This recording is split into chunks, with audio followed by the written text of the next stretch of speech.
Devil! The wolf's claws had swung down and easily tore through his barrier of wind. It had cut through the constricted orb of wind paths and violent torrents as easily as natural air. He knew the beast was powerful, but it looked like it could just keep summoning more and more power. He quickly jumped back before the wolf could get any closer. Looks like they were going to have to make a plan and prepare for the worst with this thing. Looking back at the others, he was getting ready to follow the orders of Azazel and Odin, people more familiar with the enemy they faced. But they were all screaming at him, yelling at the top of their lungs and run his way. Rias called out to him with tears pricking her eyes as she reached out. For some reason he couldn't actually hear them call out or say anything. Kurama, is something wrong? The fox was talking to him. He could feel it, but for some reason he couldn't hear him. Curiously he looked down and prepared to summon his sacred gear. That's when he realized that one of his arms had been cleaved off at the elbow, and the other one was mangled with cleared chunks of skin, muscle, meat, vein, and bone having been shredded away at the claws of the wolf. And between them were several deep, bloody gashes through his torso that spewed his lifeblood. Oh, that explained it. Devil, Naruto. Rias and Kaneko quickly broke rank and ran to the whiskered devil. Xenovia had gathered a massive amount of aura around Durandal and released a powerful slash against Fenrir to force it back. The attack didn't even cause the wolf to shirk or stray away from its spot. Bastard! Dragon shot! Issei released his own attack at the giant wolf, and this time Fenrir thought to counter, giving a short but mighty roar that dispersed the attack before it could reach. Naruto! Naruto! Rias cried out as she dropped to her knees and looked down at her beloved. His eyes were wide and his mouth was moving, but no words came out, his system going into shock from the damage and blood loss. Tears filled her eyes. Asia. Why yes. The blonde bishop was already running over and channeled her twilight healing. She closed her eyes and focused as her breathing quickened from the panic. The damage is terrible. A in his arm. Here. Kaneko came back to their side, her hands stained red as she held the arm that had been severed by the claws. She laid it by his side and pressed it against the stump as the freshman cried, "Will this work?" "I'm not sure. I've never—" Asia took a deep breath, shedding her tears before her eyes hardened, and she nodded. "I will help Naruto-senpai, I promise." "Hold them back," Azazel commanded as he weaved light around his hands and released a myriad of attacks up at the god over their heads.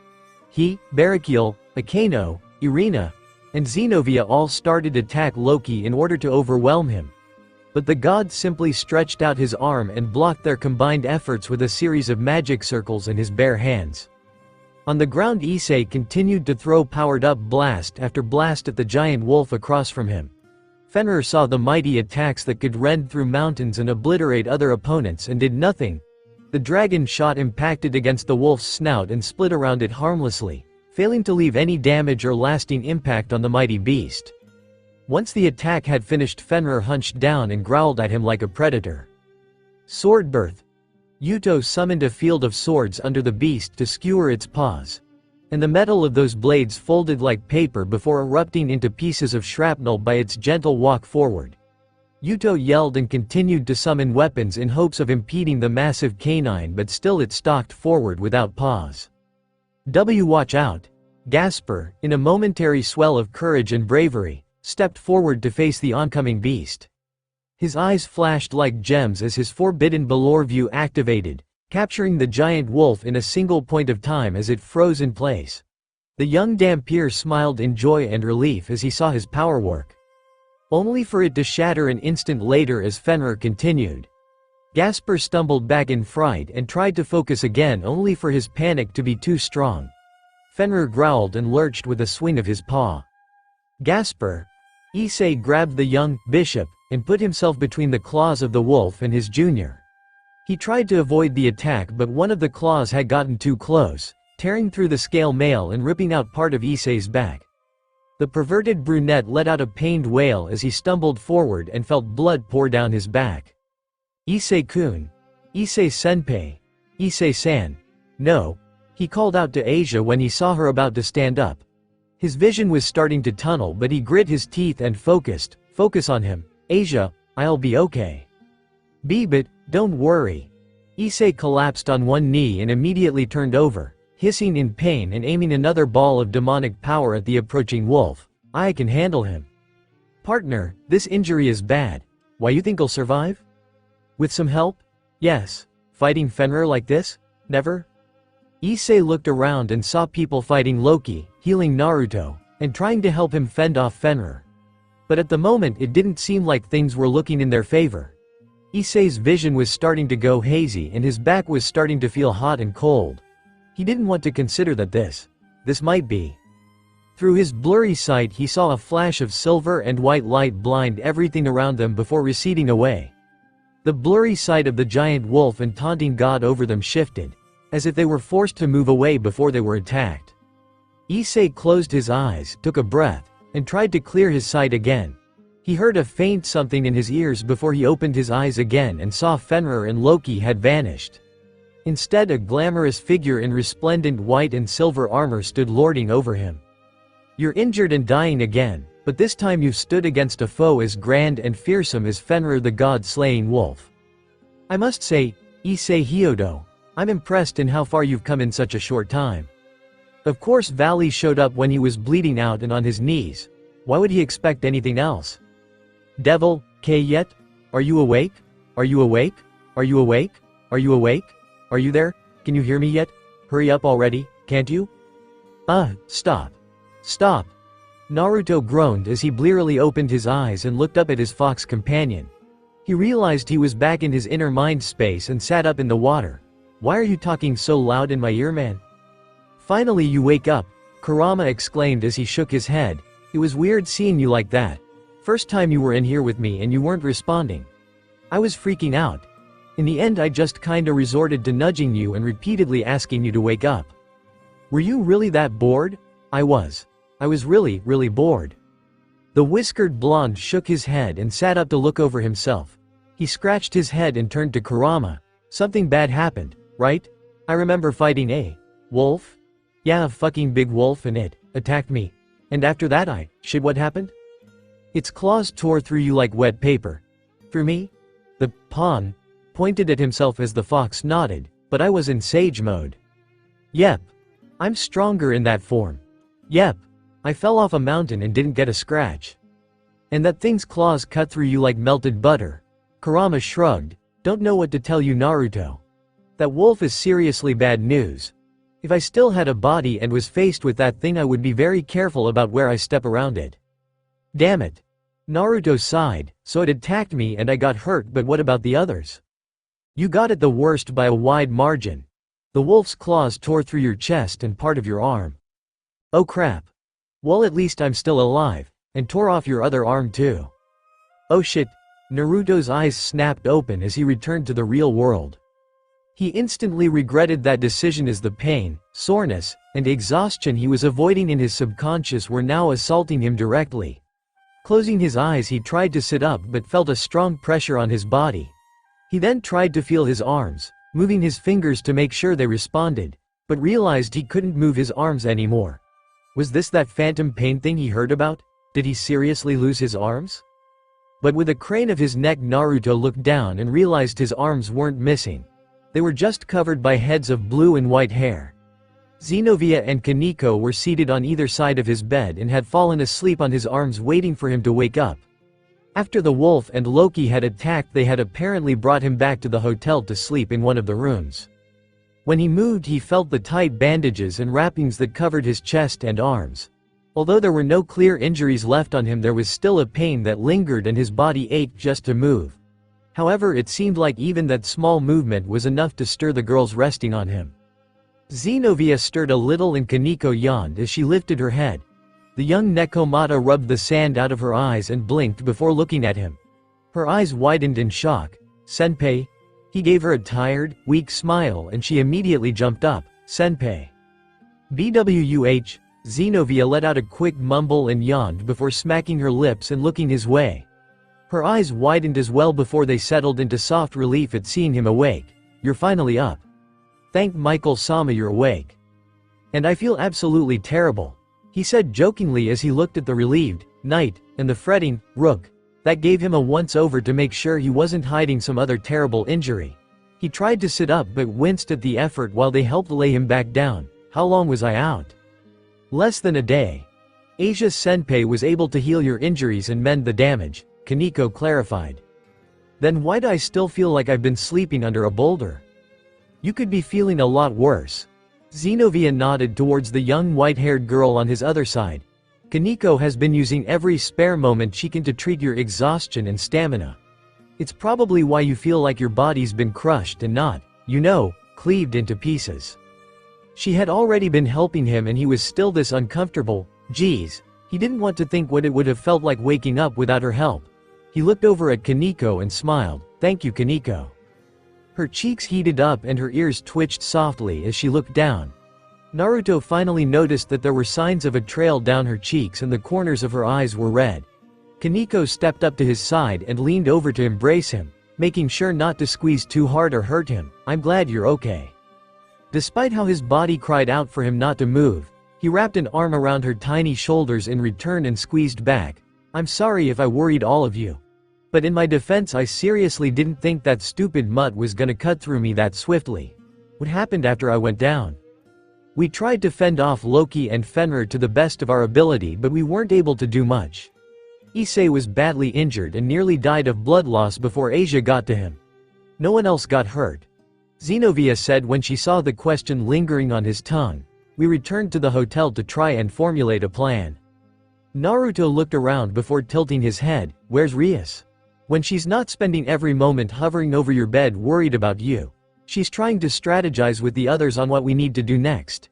After Loki's surprise attack and the fact he has Fenrir at his side, we've had to seriously reconsider how we want to proceed with this matter. It's all they've been discussing for hours. Is that wolf really that dangerous? It is said that Fenrir the god-slaying wolf is destined to kill Odin-sama and bring about Ragnarok, the end of everything. Kaneko pulled back and looked dejected, having to explain how bad this was to him. That wolf's claws and fangs have been recorded as some of the most terrifying weapons in the world, strong enough to tear through the flesh of gods with ease.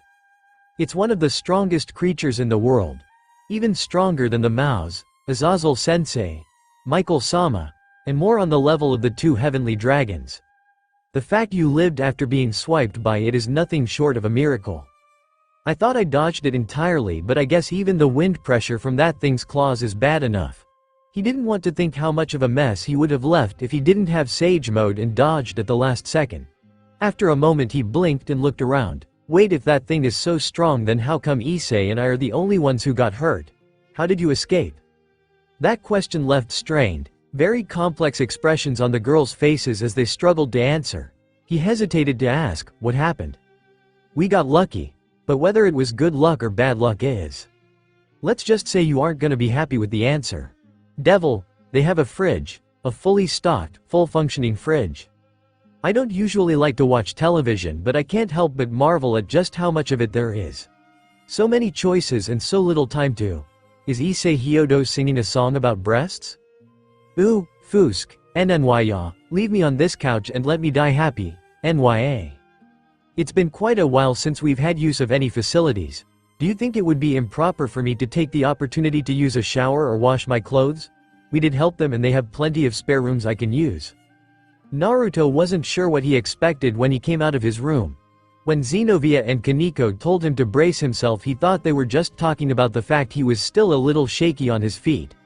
This world was strange and different from the one he knew. So what could have aided them again? Loki and Fenrir in the 11th hour could have been anything in the world. But even then the blonde ninja didn't expect to walk out to find Biku raiding their fridge, Valley flipping through channels, Kuroka melding into a couch as she blissfully moaned in delight, or Arthur debate whether it would be rude to raid a room and wash the grime off himself. What the fuck am I watching right now? That was all he could bring himself to say.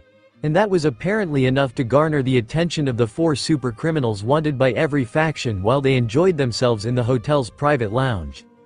Biku waved at him from his spot by the fridge, his arm carrying a bunch of other snacks and meals with an apple in his mouth.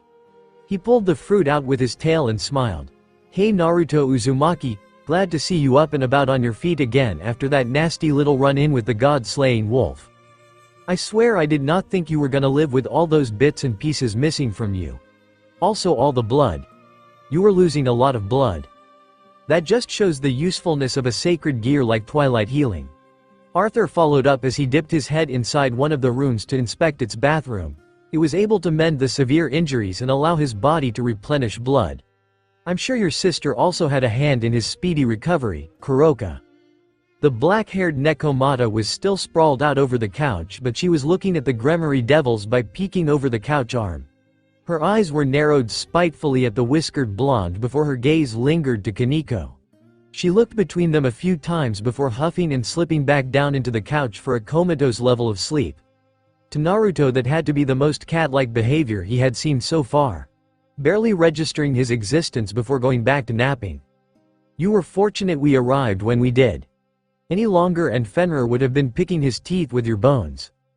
Valley pried himself away from the surreal sight of the Opie dragon fighting off the lazy sage while a melody of admiring breasts played in the background. The Hakuryuko stood up from the table and turned towards Naruto with a cocky smile. But I guess your luck doesn't end there, Naruto Uzumaki. For the time being it would appear that our goals are. That can wait. He interrupted with a wave of his hand. What the fuck are you doing? We're waiting. Bhikkhu answered between mouthfuls. Apparently the Gremory heiress is discussing with the Norse god and the Governor General about what they should do with us. On one hand we're wanted criminals sided with the Chaos Brigade, who should either be apprehended or executed on sight. On the other hand, we swooped in and saved your collective asses when you needed it most. So that's gotta count for something. No, I know that. I mean, what are you doing? He pointed between them all. Stuffing your faces? Showers and washing machines? TVs? Couches? What is up with you? Are you wanted criminals or vagrants enjoying the luxury life? I take offense to the implication that those two things have to be mutually exclusive. Bhikkhu. Am I wrong? We can be fighters who shake the balance of the world and still be hobos. The whiskered blonde just blinked in shock before turning to Zenobia and Kaneko for clarity. The two girls looked disappointed as they shrugged. As it turns out, the group of the White Dragon Emperor live a fairly Spartan lifestyle. Despite the pleas of those that followed him, we don't need extravagant lifestyles or an abundance of the unnecessary. Valley said resolutely as he stood tall and proud. We find meaning, purpose, and relief in the heat of battle and the conquering of powerful foes.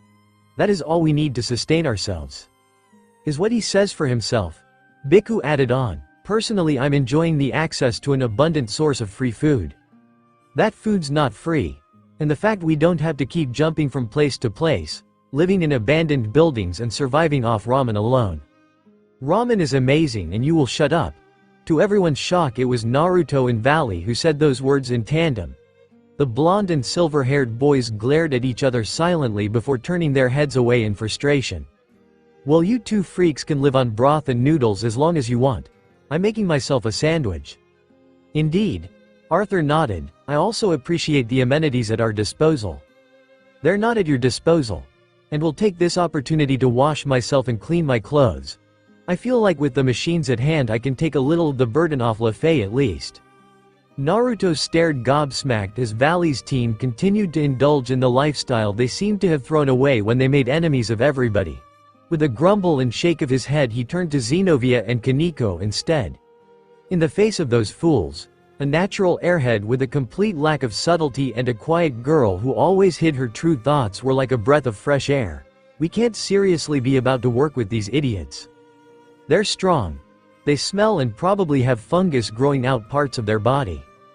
We should be ready to accept any help we can. I think I hate them.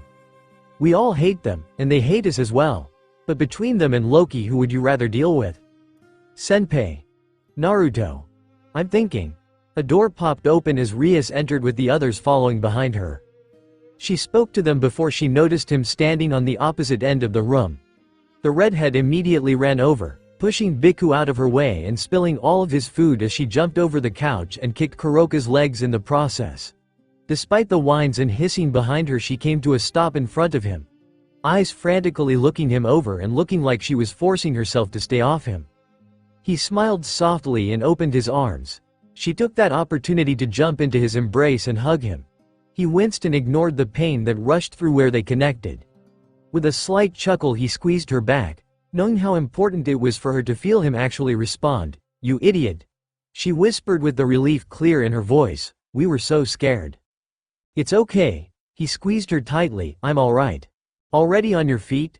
Odin's condescending tone cut through their moment as the old man walked in and took a seat.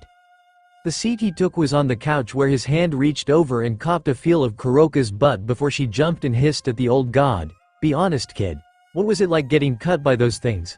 I'm gonna be slain by that thing in the future and I'd like to have an idea of what's in store for me. It's been explained to me that I got sliced like hot butter. That does paint a picture. Odin shrugged. I bet I'll leave a huge mess when I get carved up. Oh Odin-sama, don't talk like that. Rosweiss yelled as she ran up to her master's side. We're still here, ready and willing to fight for your safety. Yeah, but now Loki's got the Fleabag at his side, so our chances are pretty much shot. Sekiryute got his back carved out and the only reason they retreated was because the Hikuryuko got the jump on them. That only works once. Now he'll be expecting it, the wolf will be on guard.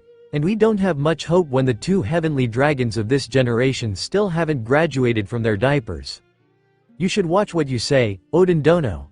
Valley spoke up with an edge in his voice. I'm not sure about Issei Hyodo, but I promise I can hold my own in a fight and I certainly don't need diapers. I don't either. What the hell are you implying, Valley? Okay, I think that's enough. Azazel stepped up and calmed things down before any more chaos could grow rampant. The fallen angel turned towards the young upstart he had raised and sighed. Guess going out into the world hasn't done anything to curb that confrontational spirit of yours, huh? Did you expect anything less? Missing the luxury apartments and food yet? I've managed to survive without it. Valley snapped his fingers and pointed sharply at Biku before the Yukai could pipe up and ruin his moment. The monkey sage sighed and continued to eat his stolen meal as the young Lucifer turned to his former guardian. Still trying to fight war and unify the unwilling? Hey, did you expect anything less? Nya, they love each other. Valley stared blankly at his Nekomata comrade and her playful snipe before she shrugged uncaringly. The young man sighed and grabbed the remote to the TV. So I'm sure there are a few things we need to discuss and strategies we need to agree on. Yet I feel like I can't do anything without first asking. Valley flicked the television on and stared in disbelief at the program. What is this monstrosity you have playing on here? You lose, Sage. Now return to your master and the dark hole you crawled out of, and remember, I shall protect the people and all the breasts of this kingdom until my dying breath. Whatever. I'm gonna go take a nap. Rias stomped over and turned off the TV as her character appeared in a skimpy, very revealing dress a princess should never wear. Valley and the others were watching with quiet interest before the Gremory heiress had turned it off. Valley nonchalantly turned it back on only for her to scamble to shut it off again. This exchange continued for several seconds.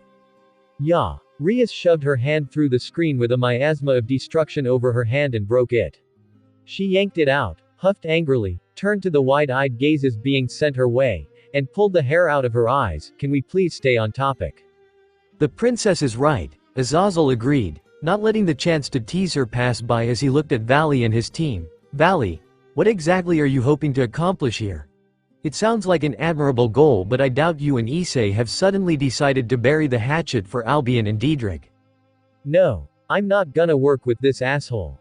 Nothing would displease me more.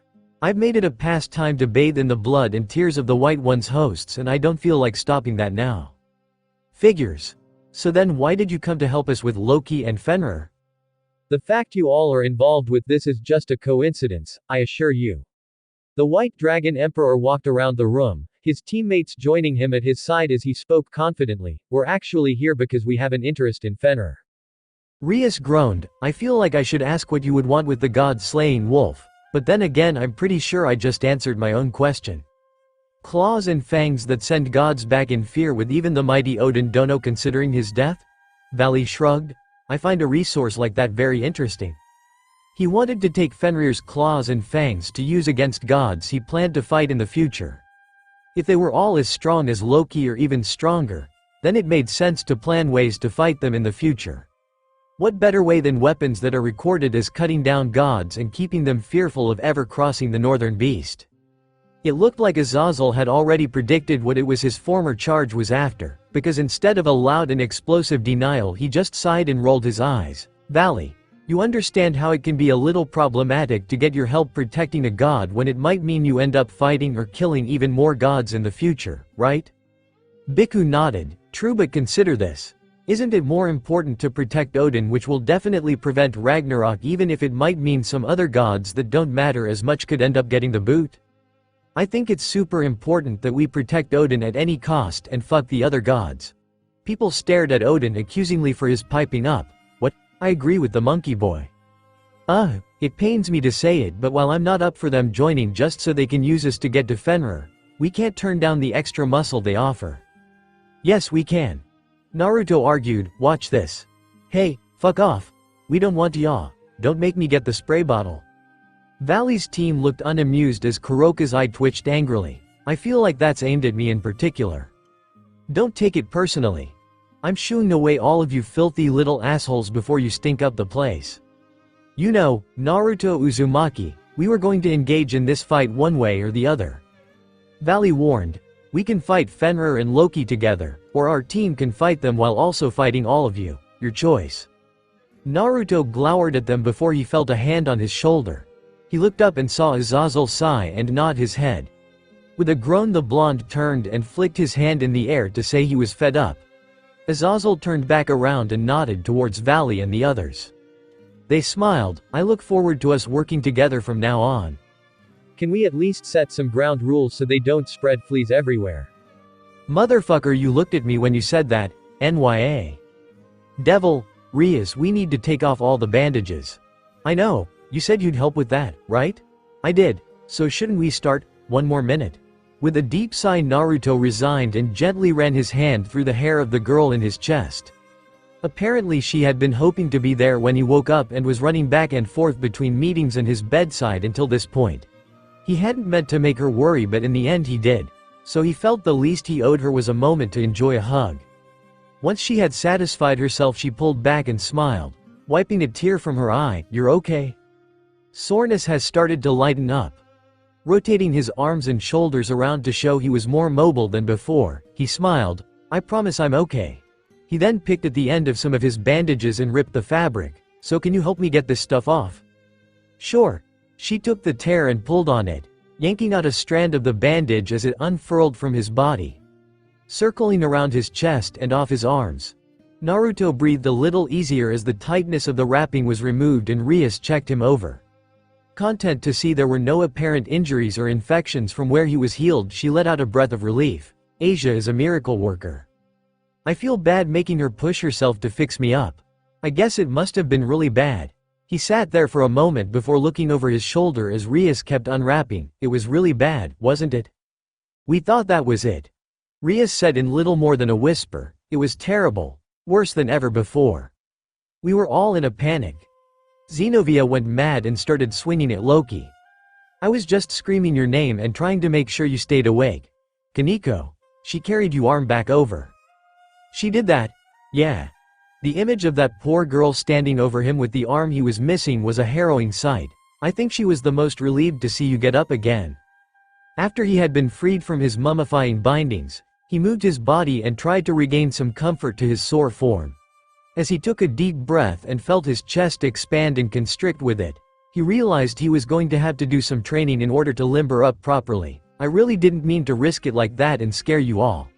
I had no idea that Wolf was gonna be that strong. If we meet it again, you can't charge in to fight it. She squeezed his shoulder gently, but he felt the small shaking in her hand while she did so. None of us are enough to fight that thing, and I don't want you getting caught in its reach again.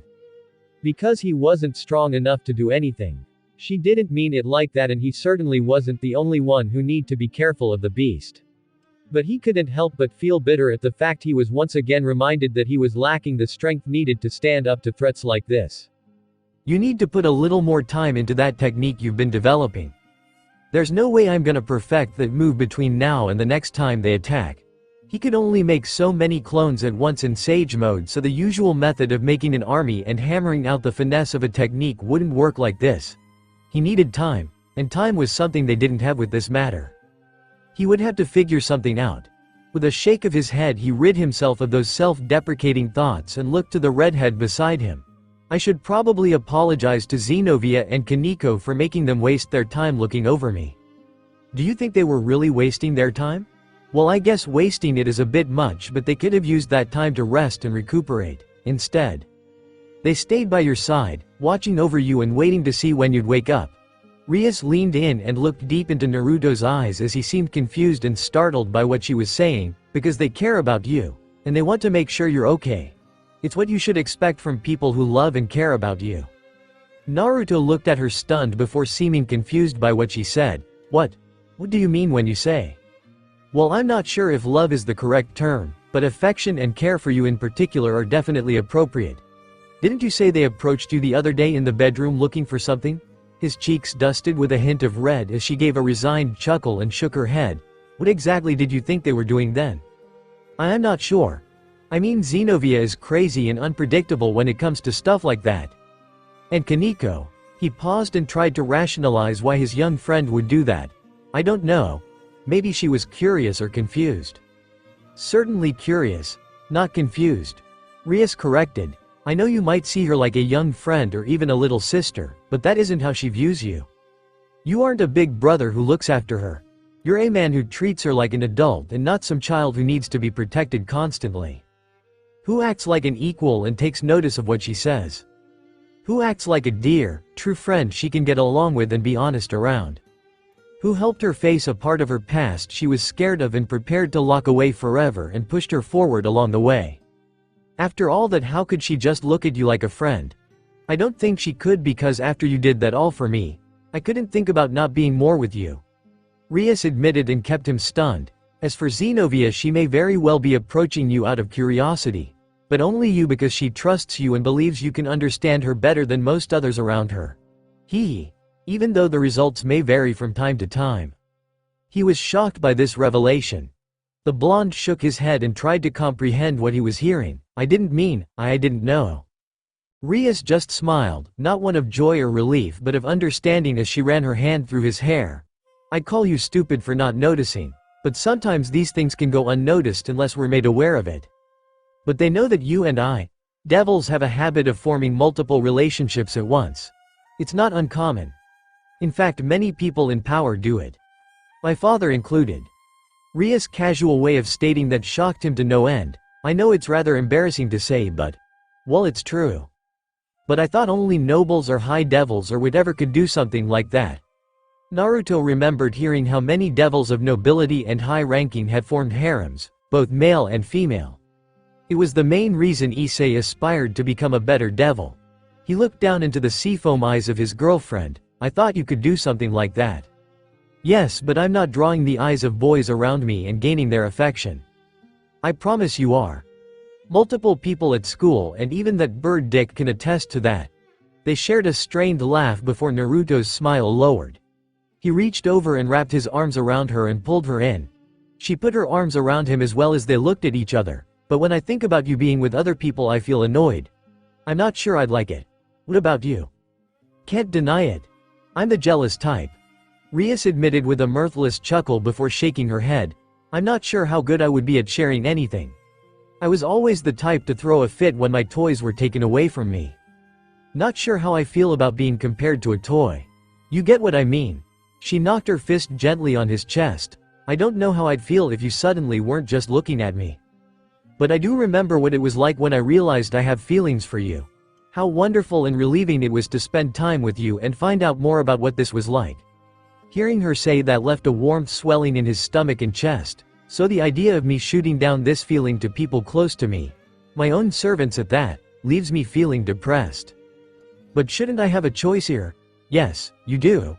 Rias looked up at Naruto and pressed her hand over his heart. Don't get it mixed up, Naruto. Dealings with people's feelings, accepting or rejecting them, and what you think is right is up to you. If you don't want to reciprocate their feelings, then that's fine. But I know you cherish the people around you and you want to make sure they're happy. So whatever you think needs to be done, please think about it carefully. He squeezed her hand in return. I feel like there's no good or easy answer to this. I don't think there is either, and you're sure I'll know the right thing to do? I'm sure you'll make the choice you think is right. With a sigh he hung his head and groaned. I just can't believe. Are you sure, Kaneko? Trust me, Frogger, as loath as I am to agree with the sentiment, sure one's got it bad for you, makes me worry. Naruto and Rias flinched, going into a defensive guard as they turned towards the voice. Suddenly standing there in the room with them was Kuroka, the black-haired Nekomata leaning against the wall with her arms tucked under her considerably unrestrained buxom. "When the fuck did you get there? I slipped in while you two were probably about to do the same." The Catwoman teased with a coy smile at the glare Rias aimed her way. She pushed off the wall and sashayed over to the bed, her chest bouncing along the way. The action drew Naruto's eyes despite his best efforts, and earning a sharp pinch from Rias on his arm. Apparently getting what she wanted, Kuroka gave a cat-like giggle and faced the two devils. "Truth is I came here to inspect the place and see if there was a chance for me to torment, kill you. Still bitter about me whooping your ass, huh? You took a chance from me to reunite with Sharon, so I'll be bitter about that forever. Do you honestly think Kaneko was ever going to run back into your arms after what you did?" Kuroka's eyes turned to Rias after her harsh words as the two women met each other's gazes. They refused to yield against the other before Kuroka closed her eyes and sighed. Looking back at the two lovers critically, the Nekomata continued, "Regardless, I can't help look at my darling little sister now without noticing that she's smitten." Smitten? Was that true? The insinuation that his young friend was that infatuated got his cheeks heating up more than he'd like to admit. "I hate you for keeping her away from me, but if you string her along or hurt her, I'll kill you and make it last." She leaned forward and stuck her finger into the center of his chest, glaring deeply into his eyes. "Got it?" Naruto remained silent and just matched her intense stare with one of his own. Kuroka looked away first, just to see Rias eyeing her cautiously while the dangerous Nekosho was so close. Kuroka's expression quickly changed to a teasing grin as she giggled. "But if you're worried about losing your man, then maybe you should do a little more to get him focused on you." Huh? Rias balked, her cheeks lighting up. "What do you mean? Although I guess considering it's this guy we're talking about, there isn't much to be excited about." Naruto's eyes twitched at her mocking before he felt a twist against his chest. He looked down as Kuroka turned her finger up and quickly flicked it along his sternum. When she was done she stood up and nodded proudly. "Yep, that should do it. Don't worry Eris-chan. Now you should have more than enough incentive to get him looking at only you." She turned to the door and walked away with a far too friendly wave. "Bye, nya." Naruto and Rias watched her leave their sight before they relaxed. Even then it was with an air of tension still around them as Rias frowned. "I don't like that woman. What she did to Kaneko is more than enough reason, but coming here trying to win her back and threatening you too, I'll need to keep an eye on her from now on. If nothing else you can at least be relieved that she'll watch out for Kaneko." He had to look for the silver lining of keeping the black-haired Nekomata that had it out for him around for the time being. Touching the spot her finger had pressed against, he raised his eyebrow. What was she talking about anyway? "She's done something to you Naruto. She's shifted and redirected your energy." "She has?" Naruto was cautious and touched his chest, expecting his heart to grow too big or explode in his ribs with her meddling. After a moment of nothing happening he made to stand up. "I should ask Kaneko if something." Naruto? Rias saw her boyfriend try to stand up before dropping back down on the bed. She looked at his face and saw his eyes were wide and shaking. "What is it?" She followed his line of sight down and looked at his lap. And that caused her to blank. Did she? "She shifted my energy around." Naruto groaned, trying to shift around and move but realizing that no matter what he did, that would still be impeding his movements. He let out a sharp breath before shaking his head. "Yeah, that isn't going down." What do we do?" Rias asked, confused and unfamiliar with this kind of problem before she whispered almost to herself. "Should I help do something or?" "Are you crazy?" Naruto yelled, hearing her muttering and shaking her by the shoulders. "If you do anything to it while it's like this then she wins. I'm pretty sure just the fact you are uncomfortable and freaking out means she's won already. Just give me a second, I'll figure out how to fix this." There was a knock on their door and after a moment Kaneko opened the door and peeked her head in. "Senpai, are you okay? I thought I saw Oni-sama walk by her earlier and—" "Kaneko. Great timing. Your sister messed me up and now I'm having a hard time walking. Can you come in here and help me figure out how to work with this thing?" Kaneko blushed and Rias pawned her face. Naruto blinked before sighing. Perhaps context would make this a little less awkward. "Devil, alright everyone, thank you for gathering here today," Azazel announced to the room.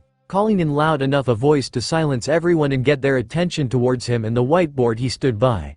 I know there's a lot of tension about the subject matter and the groups gathered here aren't exactly thrilled to work together.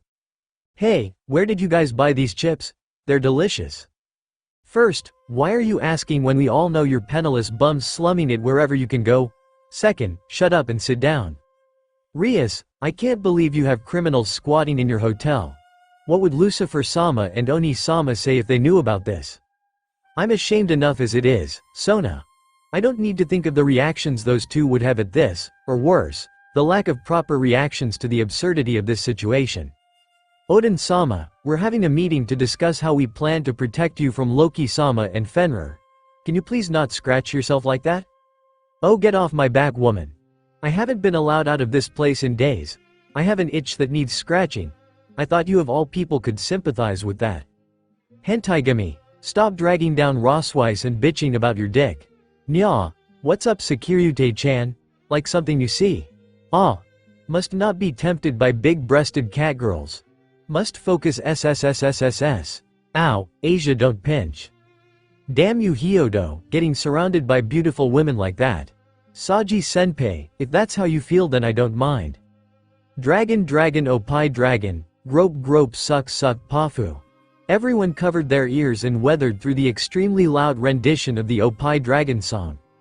Azazel slowly lowered the volume until the whole room was silent and watching him. Anyway, we're all here today to go over our plans for the upcoming fight. Now usually with enemies as powerful as this we'd alert the appropriate forces from our factions to help us deal with them. Unfortunately we aren't so lucky this time because the hero faction of the Chaos Brigade has decided to pull up their diapers and rampage on all sides. With heaven, the underworld, and other mythologies being besieged at the moment we can't get the proper help we need. Sona clarified, so for the time being we have to figure out a strategy with the forces at hand. Which include two fallen angel cadres. Azazel pointed to himself and Barakil, a Valkyrie warrior. Rossweiss nodded with determination. The Grimoire peerage and Michael's ace. The orc sounded off. The Seatree peerage. The Stuco nodded, and the super homeless brigade. Damn you Azazel. Valley and his team glared at the fallen angel despicably. Now I'm sure many of you are thinking that these numbers and fighters wouldn't be enough to handle threats like Loki and Fenrir. And you'd be right. Their enthusiasm wilted with Azazel's honest admission as he looked around, so we're going to need to think about strategies and tactics of how to properly deal with them.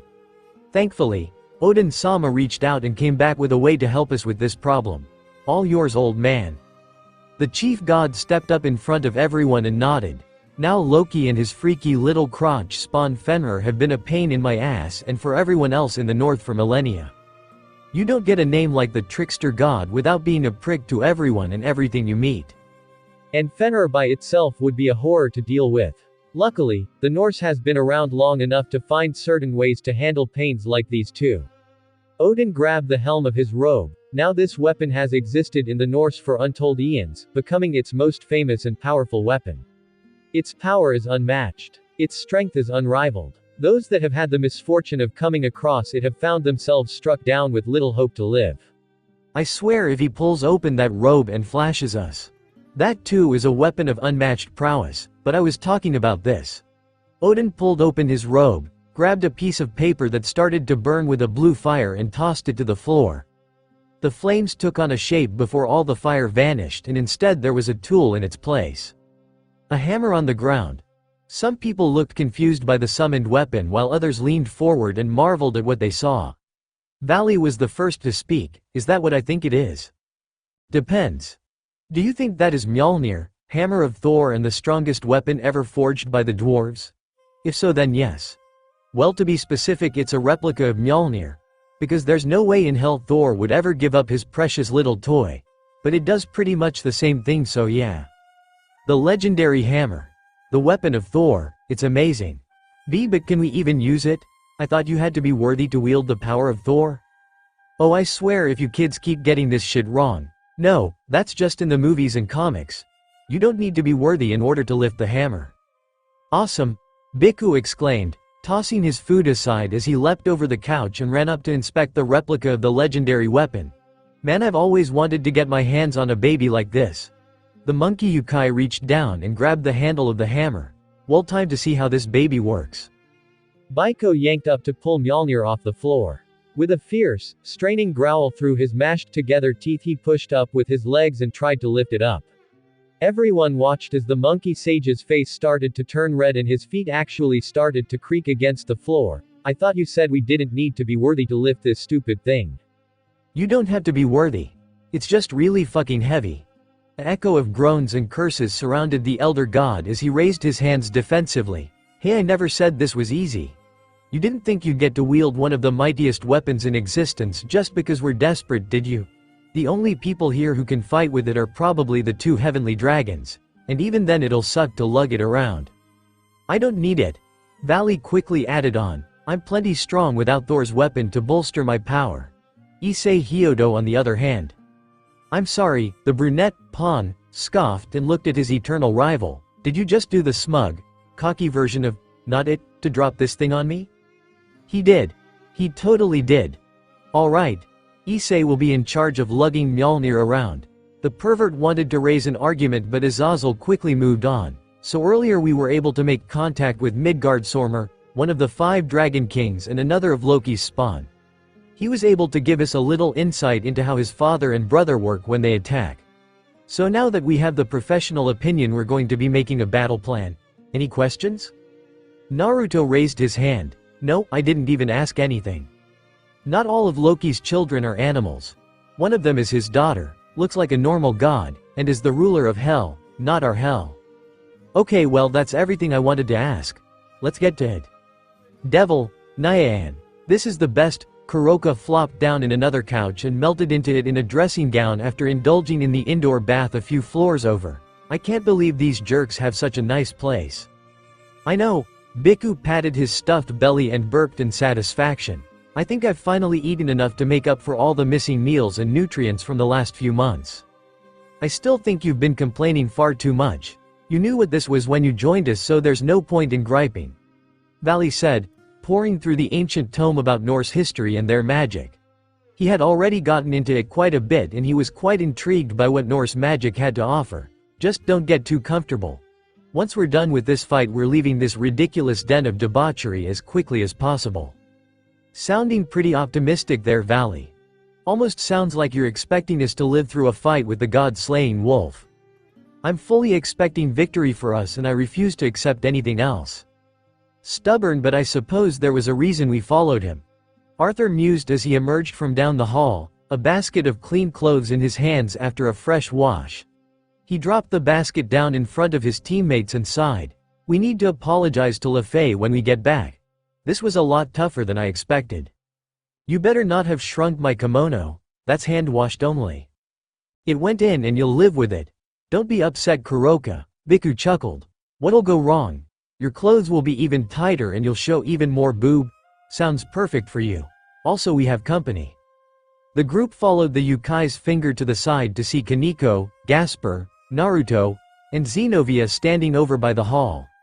Once they had been spotted, the group of devils stepped up to confront the group of criminals they would be reluctantly working with. Valley closed the book with his finger still on the page. What brings you all here? Shouldn't you be preparing for the fight tomorrow? Naruto glared at them. We are, but I came here to ask you a few questions. Kaneko stepped up, and I'm here to make sure no one does anything weird to Naruto-senpai. I am here as emotional support for Kaneko-chan, Gasper added, cowering behind his friend for protection. And me, Xenovia stepped forward with determination in her eyes. I'm here to get a look at the woman who gave Naruto this unyielding erection I heard so much about. The whiskered ninja palmed his face and cursed as Biku doubled over with laughter. Xenovia walked in with purpose, stopping by the couch and staring down at the lounging Nekomata. Her eyes rocked over the black-haired cat's form with great attention as she nodded. I see. Can I help you? NYA? Without warning, Xenovia reached down and pressed her hand firmly against one of the protruding mounds coming out of Kuroka's gown. The villainous Nekosho stifled a surprised gasp and forced down a moan as the swordswoman squeezed with just a little more energy. Everyone in the room watched the odd interaction with their full attention as the groping bordered on a minute long. Finally Xenovia pulled her hand back and Kuroka actually showed some timidity by covering her chest in defense. The blue-haired knight stared down at her hand in disbelief and shook her head. That had to be the softest, squishiest thing I've touched in my whole life. And that Valkyrie looked like she had a really great pair too. Damn, the enemies are piling up. Alright. Naruto drawled, stepping past Xenovia and looking at Biku. I have a question I want to ask you about how you use natural energy. Senjutsu? Biku nodded. Okay, shoot.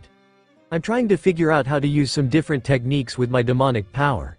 He summoned a ball of fire to his fingers, offhandedly noting how much easier his was now compared to when he first struggled to even form them. I noticed when I'm in Sage mode that even small power like this is more explosive and potent. Yep, natural energy is eager like that.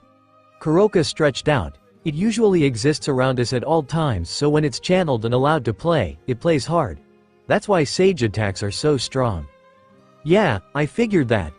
Sage mode and natural energy was why his original techniques became so much more powerful. It also explained why his demonic power techniques were harder to control than the Rasengan ones. At least his jutsu had a shell and form to pump his natural energy into, while his demonic elements were wild and uncontrollable. He seriously needed to remember what Kakashi and Jiraiya said about shape control. So do you have any advice for how I could put more natural energy into this? Or how I can control it better? No such luck, NYA. It's difficult for us to describe controlling that energy when we use it in such different ways. You build it up and use it explosively in one big burst like a battery, while we charge up with it whenever we can, like we're hooked up to a charger. You use it to bolster your strength, and we use it to wield new techniques. Maybe you should just keep focusing on using it like you always do. Well, this was a waste of time. Naruto lamented. You just told me to do things the exact same way I've been doing them. I don't know, man. Pump more energy. Less? Do better? The descendant of Sun Wukong shrugged helplessly. I mean, you're taking all that energy in through your body, so have you ever thought of pushing it out somewhere other than your hands? Biku and the others waited for Naruto to complain or explode on the monkey Yukai with a scathing insult. However, the whiskered pawn simply stood in silence and seemed lost in thought as he considered something. Can't believe that actually worked. Kuroka scoffed in disbelief before looking towards her little sister, who steeled herself under her gaze. What about you, Sharon? Got any questions you want to ask about Senjutsu? Any tips you want to give your beloved Frogger? Oni-chan's more than willing to help. No thank you, Oni-sama. Kaneko answered quietly while making sure not to fall prey to her sister's teasing or goading. I have a lot to learn about Senjutsu, but I'm trying to learn on my own. Besides, I have other things I need to focus on training with right now. Her eyes changed and her body became hotter as the members of Valley's team looked at her in surprise. Using Matabi's power should take more of my attention right now. Whoa, how are you doing that, Sharon? Teach me, teach me. That's actually quite impressive. Nice look, kid. Valley hummed, watching the faint blue flames dancing off the young girl's hands so effortlessly. The silver-haired youth actually cracked a small smile at the sight of the power she wielded before chuckling. So those things have actually started getting out in the world. About time. That little sentence was enough to pull Naruto out of his thoughts as he rounded on the Lucifer descendant. What did you say? Did you know about Matabi and the others? How did you know about the Biju? I wasn't aware that they were called Biju, but yes, I knew about them. I've known about them for a long time. A tanuki, a cat, a turtle, a monkey, a horse, a slug, a bug, a bull-octopus hybrid, and a fox. He finished with a little smirk. They were pretty much inert since they were collected, but suddenly they were lively and making noise. Wasn't that a surprise? You know about them. You knew. Naruto lurched forward and grabbed Valley's collar, yanking him out of his chair and almost on his feet with a hiss. Kuroka, Baiko, and Arthur immediately prepared for a fight as Kaneko, Gasper, and Xenovia made to intercept. Their stalemate lasted as long as Naruto didn't throw fists, and he looked on the verge of attacking. Where are they? I don't know. Valley, Naruto snarled, grinding his teeth as he stared the boy down. Don't test me on this. If you know where Kurama and the others are right now, tell me. Otherwise, I don't care who is stronger, who you have on your side, or what eternal rivalry you are a part of. I will make you suffer for anything that happens to them. Valley smirked. I would like to see what that looks like, but don't worry yourself. I don't know where they've been for a long time and I have no idea where they're being kept. Ophis liked to move them around and the Chaos Brigade loves to pass around their new toys. Valley, we're on the same side for now, remember? Valley squeezed his hand and removed it from his collar as he sat back in his chair and read, there's no reason for us to go to blows again so soon. Let's just prepare for the battle ahead and to have each other's back. Naruto was seething with anger as he stared at the half-devil. His tone pissed him off beyond belief, but he couldn't sense any deceit or falsehood in his words. With a growl he turned, walking towards the hall to exit as the other devils watched him and then followed his lead. Naruto Uzumaki, Valley called out, making the blonde stop before he left the room. I hope you end up finding your tailed friends again. I hope when you do, we can have a real fight, you and I. Naruto's shoulders rose and fell before he silently walked away with the others. Valley smiled and went back to work learning his new magic. Devil, tomorrow was a big day. They were going to make their stand against Loki, Fenrir, and whatever else they ended up fighting against. Plans were made. Strategies were formed. Teams and attacks and methods were determined. Now all that remained was resting for the fight tomorrow, so they were all in peak condition.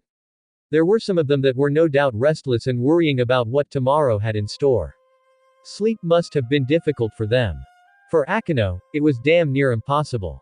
The young queen aimlessly walked through the numerous halls and rooms of the hotel. Her long black hair rolled down her back like a curtain freed from its restraints, and her loose white gown hung over her body and allowed her massive breasts some freedom under her linen. It was in this state that she should have been most comfortable and find it easiest to drift asleep. But sleep escaped her. She tossed and turned in her bed hopelessly. Her breath caught and her heart beat too fast for her to actually rest.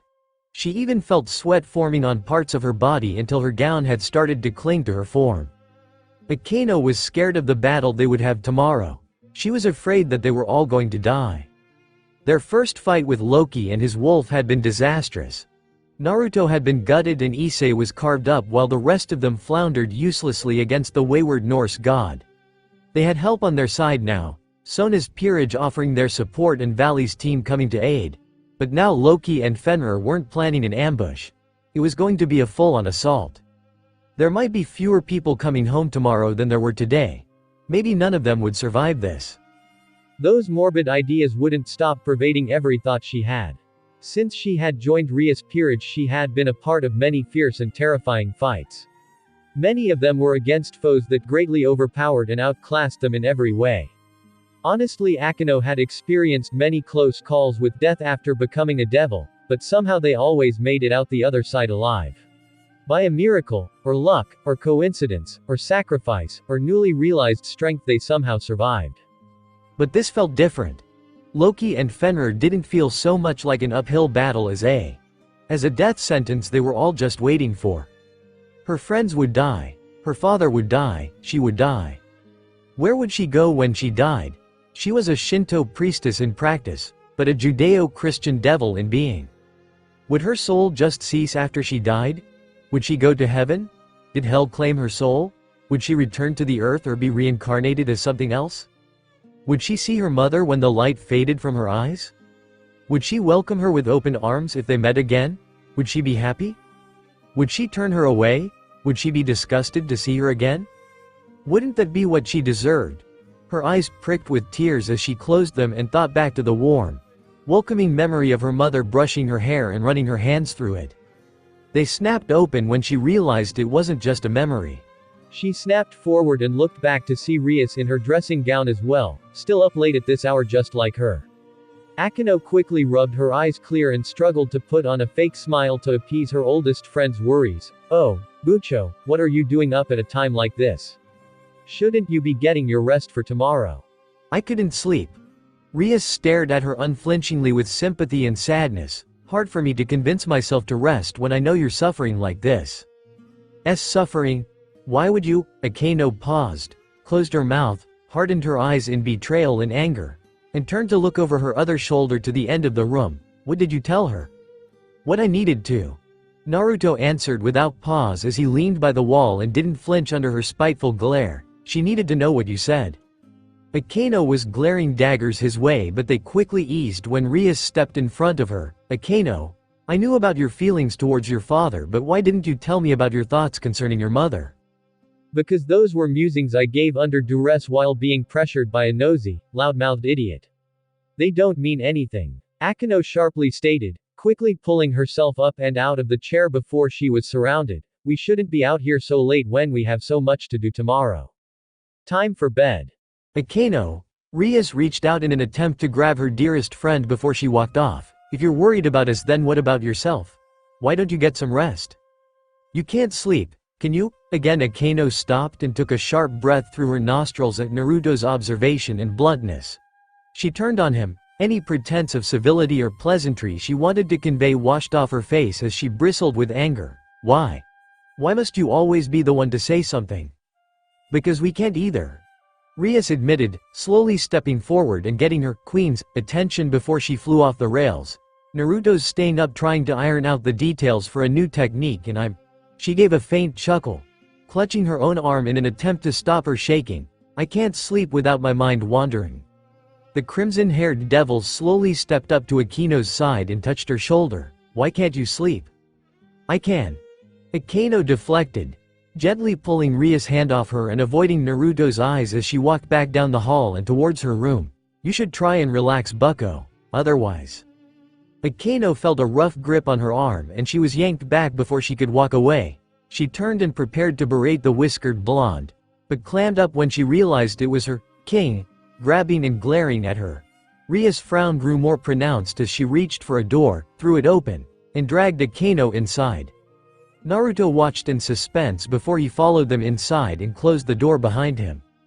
Rias, Akino's restraint finally failed and she yelled at her king as she yanked her arm away. What is wrong with you? What is wrong with you? Rias yelled back, growling and refusing to back down. You won't talk to me. You won't give me an answer. You'll barely even look at me. I just want to be left alone. How can I leave you alone like this? It's not your concern. Everything that bothers you is my concern. You're my partner, my queen, my best friend. I can't just look away when you're clearly hurting. I'm scared. Of course you're scared. I'm scared too. We're all scared. You don't have to be scared alone. Rias, Akino shrieked, quickly realizing her volume and trying to control herself. But despite her efforts, her face was flushed with a wave of heat and her breath was labored. The devil, fallen angel hybrid found her control waning and her barriers collapsing when confronted by Rias and Naruto. Her breaths caught with sobs and her voice cracked as she whispered, "We're going to die." Naruto looked surprised by what she mumbled as Rias' eyes widened at the way she sounded. They both watched Akino as her eyes started to water and she took rapid, shaky breaths through her nose. Even Rias felt like she could cry at the expression she was seeing as she shook her head. Akino, don't say that. We're not going to die. We're up against a god and a wolf that kills them for fun. We've been up against monsters and enemies that have nearly killed us dozens of times before, but we've barely managed to scrounge by then. But this time, Akino shook her head, I just don't think we're going to make it. You can't say that. Rias gently grabbed Akino's shoulders and persisted when she tried to shimmy away. You can't just give up like that. We don't know what'll happen tomorrow. If we go up against them, then we'll be walking into our death sentence. Akino shook her head, and if I have to watch you, Odo-sama, and everyone else die before me, then I don't know what'll happen. I can't handle that. Even just thinking about it. We won't let that happen. No one is going to die tomorrow. Naruto finally spoke up, his voice solid to counter her shaky uncertainty. Talking like it's already going to happen makes you sound defeated. It's ideas like that which will make them come true. Rias looked perturbed by Naruto's tactless approach to the topic. Akino's turned aside, wiped her eyes, and shook her head. Better to sound defeated than to lie to everyone and myself like you do. What did you say? You say no one will die, that nothing will happen. How can you say that so certainly? Akino turned to him, her eyes still teary but a fierce, confrontational turn to her voice that refused to yield. What's changed now since our last meeting with Loki? Issei has Mjolnir which he can barely lift. Valley and his crew have joined our side for however long it's convenient for them. What about you? Akino stomped forward, forcing Rias to stand between her and Naruto before anything could happen. What's changed for you since you last fought? You understand what happens when you cross that beast's claws now, right? Akino. That's right. I do know how strong that wolf is now and how dangerous it is. Which means I can be better prepared for whatever it tries to do and I can protect everyone better. Naruto. And how many times do you have to be gouged open by its claws for you to figure out how to beat it? How many more times do you have to be roasted alive, disemboweled, or overwhelmed by your enemies until you understand that you're running into your death? How many more times does Rias have to sit by your bedside and cry over your motionless body until you learn that you can't fight these threats? Well, I can't just give up. Giving up is signing the death certificate for all of us without even putting up a fight. Running into the fight like that is what's going to get you killed. But you just seem to refuse to admit that you could be beaten or killed. I know I can be beaten or killed, but just laying down and rolling over is the worst thing we can do. That stupid, boundless confidence or arrogance that makes you think you can survive anything as long as you say you can. How many more times will you have to promise Rias you'll survive and not get hurt, and then you'll just stop? Rias' yell silenced the room and caused each of them to stop and catch their breath. Naruto's face was red with anger as Akino panted with furious tears in her eyes. Rias looked on the verge as well as she looked between her servants and friends with disgust. What is wrong with you two? How can you yell and argue at each other like this? We're friends? Comrades? Family? The crimson-haired devil turned to them both with a frown. Stop yelling at each other and just start talking. Say what you need to say. Naruto and Akino both looked at each other as they considered Rias' words. They stood in silence for a moment before the whiskered blonde spoke. I'm not trying to break my promises. I don't want to worry Rias or you or anyone else when I get into a fight. I mean it when I say I don't want to risk my life or die in battle. I want to come back here with all of you and live my life. But sometimes we get into a fight where we need to risk all we have just to get through it, and I've been ready to do that for a very long time. I've lost people too. Naruto said, voice shaking as he stared at Akino. Sometimes when they were far away and sometimes when they were so close I could touch them. Some of them risked their lives without me even knowing, and others died right in front of me so I could live. I've suffered that loss too, so you aren't alone. Naruto pleaded, clutching his chest as he confessed to Rias and Akino what he felt. I broke from that loss and loneliness. For the longest time I believed I could survive anything as long as I had my friends and comrades around me, but the moment they were gone, the moment I was alone with this life that others had sacrificed and died for so that I could keep living, I didn't know what to do. Now I have those people again. That support and relief from you both and the others, and I refuse to lose it again. He pulled his hand away and let it rest at his side in a fist. I need to do whatever I can to stop anything that threatens us. It might seem like I have a death wish, but it's the furthest thing from that. It's maddening, watching you and the others face down these threats we find ourselves against. Akino whispered as she clutched her bicep tightly while she talked. These are disasters and monsters that could kill us without a second thought. Kokebiel promised after he was finishing killing all of you he would take Rias away and hurt her forever. Shalba Beelzebub was prepared to slaughter us and present our heads to Lucifer-sama as an act of war. And now Loki barges in wanting to bring about the end of the world with us standing in his way. She shook her head. It seems simple to just say we'll stop them and not let anyone die along the way, but what happens when that isn't enough? We run into death so frequently that I'm scared we're going to start treating it without the attention it deserves. Not everyone is like us. We're the privileged few. There are thousands, millions of people who die and deserve the chance to live again but don't get it. A phantom image of her mother appeared in her eyes again, standing beside Rias before she shook it away. And this second chance we have is our last. Once it's gone we won't be able to come back. And if that happens, and everyone. Akino's shoulder was squeezed so tightly she had to look up. The crimson-haired devil looked at her sadly and sniffled before pulling her in tightly. The black-haired girl could only gasp as she felt the warm embrace of her oldest friend envelop her while she whispered, "You won't be left behind again. I'll make sure you're never alone. It wasn't your fault what happened to your mother, and it won't be your fault for whatever happens tomorrow. I know how scary death is. I've seen it in the faces of the people I now hold closest to me as friends and family." She had found most of her peerage at their lowest moments and just steps away from death's embrace. When she thought back to their sad expressions, their resignations or defiance at the end of their lives, she resolved herself never to let that despair take them again. She gently ran her hand down Akino's hair, mimicking the movement she had done over and over when she first took the girl into her home and helped her calm down when she woke up crying.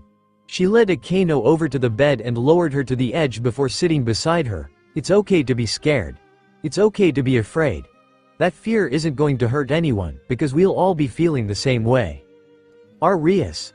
I know you might not think he keeps his promises, and he does make us worry. Rias looked up at her boyfriend, her eyes a little red but a confident smile on her face. But that's why we'll be there. To make sure he follows through with his word and comes back alive. If there's anything he can't do, I'll be there to help, and maybe then we'll make sure everyone makes it out okay. Naruto chuckled and shook his head. We forget just how stubborn Rias can be. You and I argue like cats and dogs, but compared to her we're tamed. More like whipped.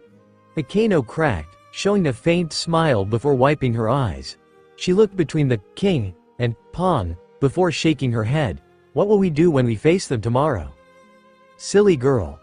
Rias whispered comfortingly, instead of fretting about how it can all go wrong. Why not imagine what happens when we get back, when we all come home? Yeah, focus ahead on what we can do tomorrow. When we come back, Naruto paused, mulled over his thoughts, and then stepped forward. He knelt down and looked up at Akino and Rias. If we make it back alive, all of us, then please stop pretending to be who you aren't. Her violet eyes widened as he continued. Stop hiding behind a smile and just relax. Don't let yourself keep hurting. Don't force yourself to suffer for what happened in the past. Whatever you feel, whatever you want to do, just let yourself be whoever you really want, please. Akino sniffled and giggled behind her hiccups. You're being quite demanding of a girl having an emotional crisis. Hey, Rias chuckled and gently hugged her friend. Maybe you two can work out actually being friends when this is over. Naruto knew he failed to reach Sasuke in his time of need in the past, and he recognized that Akino was in a similar state of crisis. So she needed a friend that would never stop reaching out for her and trying to bring her back, but that wasn't him. Rias was the friend that pulled her back from the edge, and he was glad to see she was having better luck with it than he did. Devil. It looked like everyone had trouble sleeping properly last night, although it was probably better than he, Rias, and Akino did. They talked all last night, trying to formulate plans and strategies, and when that was over just resorted to talking until they felt tired. Unfortunately by that point it was morning and everyone was getting up. What followed were a lot of odd looks and glances as the three young adults exited the same room together, tired and exhausted and having spent the whole night revealing everything to each other. Issei cried tears of blood saying he couldn't believe Naruto got so lucky the night before they might die. Kaneko looked devastated and Zenobia looked annoyed that she missed out. And not to mention Barakiel was catatonic while Azazel considered reporting this to Sirzex. Naruto almost felt like just walking away from it all before he realized it was a necessity to clear things up. And now they were here. In a large parallel space on top of the Arashi Heights with barrier over it so that any damages that occurred wouldn't spread out over the rest of the area. And considering the people gathered, it was bound to be a spectacle. The Orc Valley's team, Saji, Rosweiss, Barakiel, and Tannen the Dragon King had all gathered together to raise a front against Loki and his incoming forces. Among them all great weapons were drawn, sages and Biju power were being channeled, holy lightning was gathered and a massive, lumbering hammer was positioned on Issei's shoulder for his earliest convenience. It was the calm before the storm. Are you prepared? Naruto already sensed Valley in his scale male form flowed down beside him as they waited for the rogue god to appear. I would have thought you'd try and get a good rest before this fight. I tried. The blonde sage monotoned as he loosened his muscles in preparation, but there were some things we needed sorting out that took precedence. Well, here's hoping that exhaustion doesn't drag you down. I'll be busy with the fight and I'm certain Kuroka won't be sticking her neck out for you. Arthur won't care but Biku has taken a liking to the hotel so if saving you means he can eat. That's real comforting. Valley. Issei came over as well, slogged down by the weighty hammer on his shoulder but persisting until he was by their side. Once he was faced with his eternal rival the pervert summoned something to his hand and held it out. I meant to give this back to you yesterday but things were too hectic. What is it? It's a piece of your armor.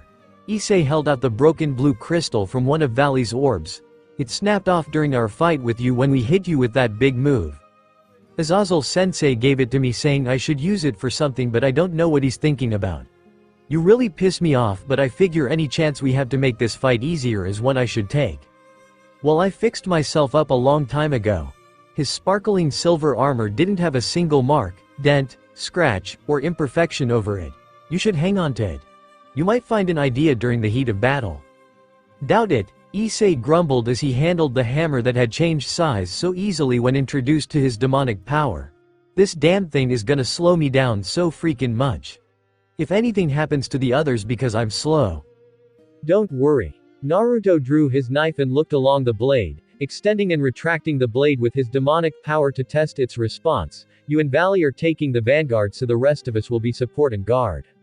He stressed the point to make sure Issei knew that Asia would be protected at all times during the fight. That's the plan at least. No plan survives first contact. Valley added.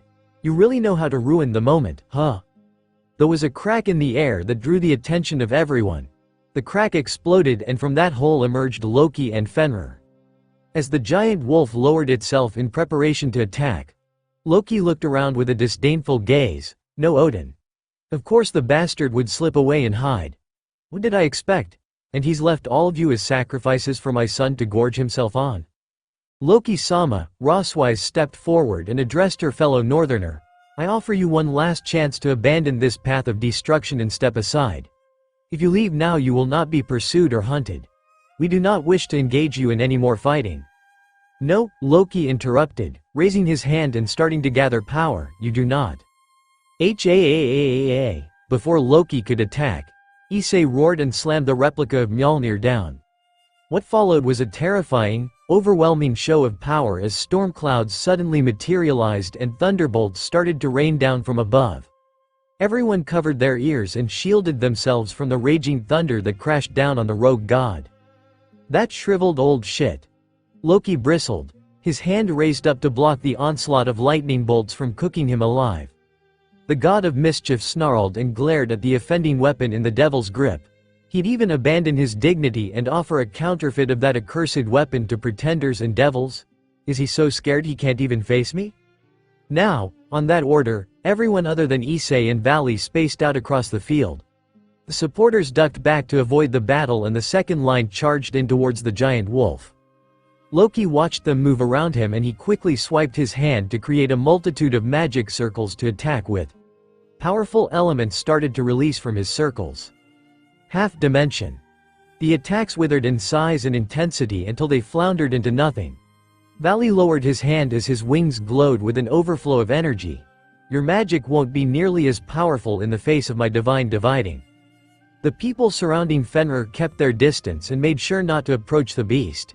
It growled and ferociously whipped its paw, causing furrows to dig into the ground around it. All the people surrounding the beast were nearly blown off their feet by the sheer force of its swing. Naruto weathered the rush of wind and crossed his fingers. Shadow clone jutsu. Several clones appeared at his side and then separated to join other groups. He surveyed the area before spotting Kuroka dodging and dancing around the air, slicing through the battleground. He dashed forward in a burst of speed, scooping the black-haired Nekomata off her feet as he leapt through the air. She looked surprised before glowering at him. We need to get in close to it.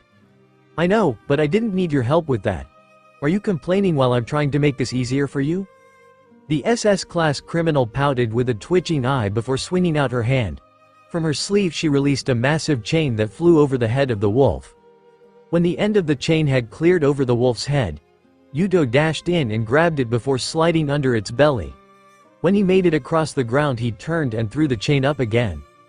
What followed was an unprecedented level of teamwork and cooperation between former enemies and unfamiliar companions. Biku knocked it towards Zenobia, who circled the chain around its legs. She then tossed it to Irina, who yelled when Fenrir bit at her but was preoccupied by Barakiel's shocking attacks.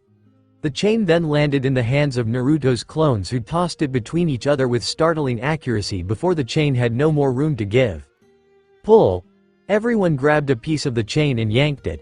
pulling the massive wolf back and down as it struggled against the chains formed by dwarves.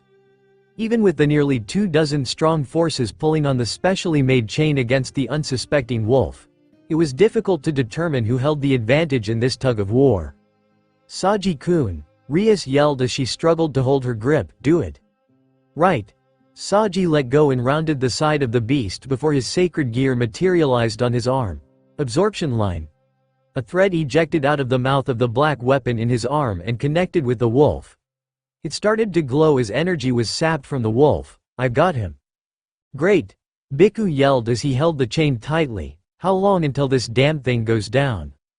"I'm not sure," Saji answered as sweat formed on his brow. "I can usually get an idea for something's resources when I connect like this, but this thing," he shook his head, "I don't think there's a limit to its strength." "Hold on Vritra." Tannen roared as the Dragon King dropped down and punched Fenrir across the head while it was prone. It survived the devastating punch, but the dragon took the chance to throw punch after punch into the snout of the wolf. "We just need to hold out a little longer." Fenrir reared back and roared. The sonic blast was so intense that it was nearly deafening, some people losing their grip to cover their ears while others struggled through and held on for dear life. The ground cracked under the force as even the barrier around them strained.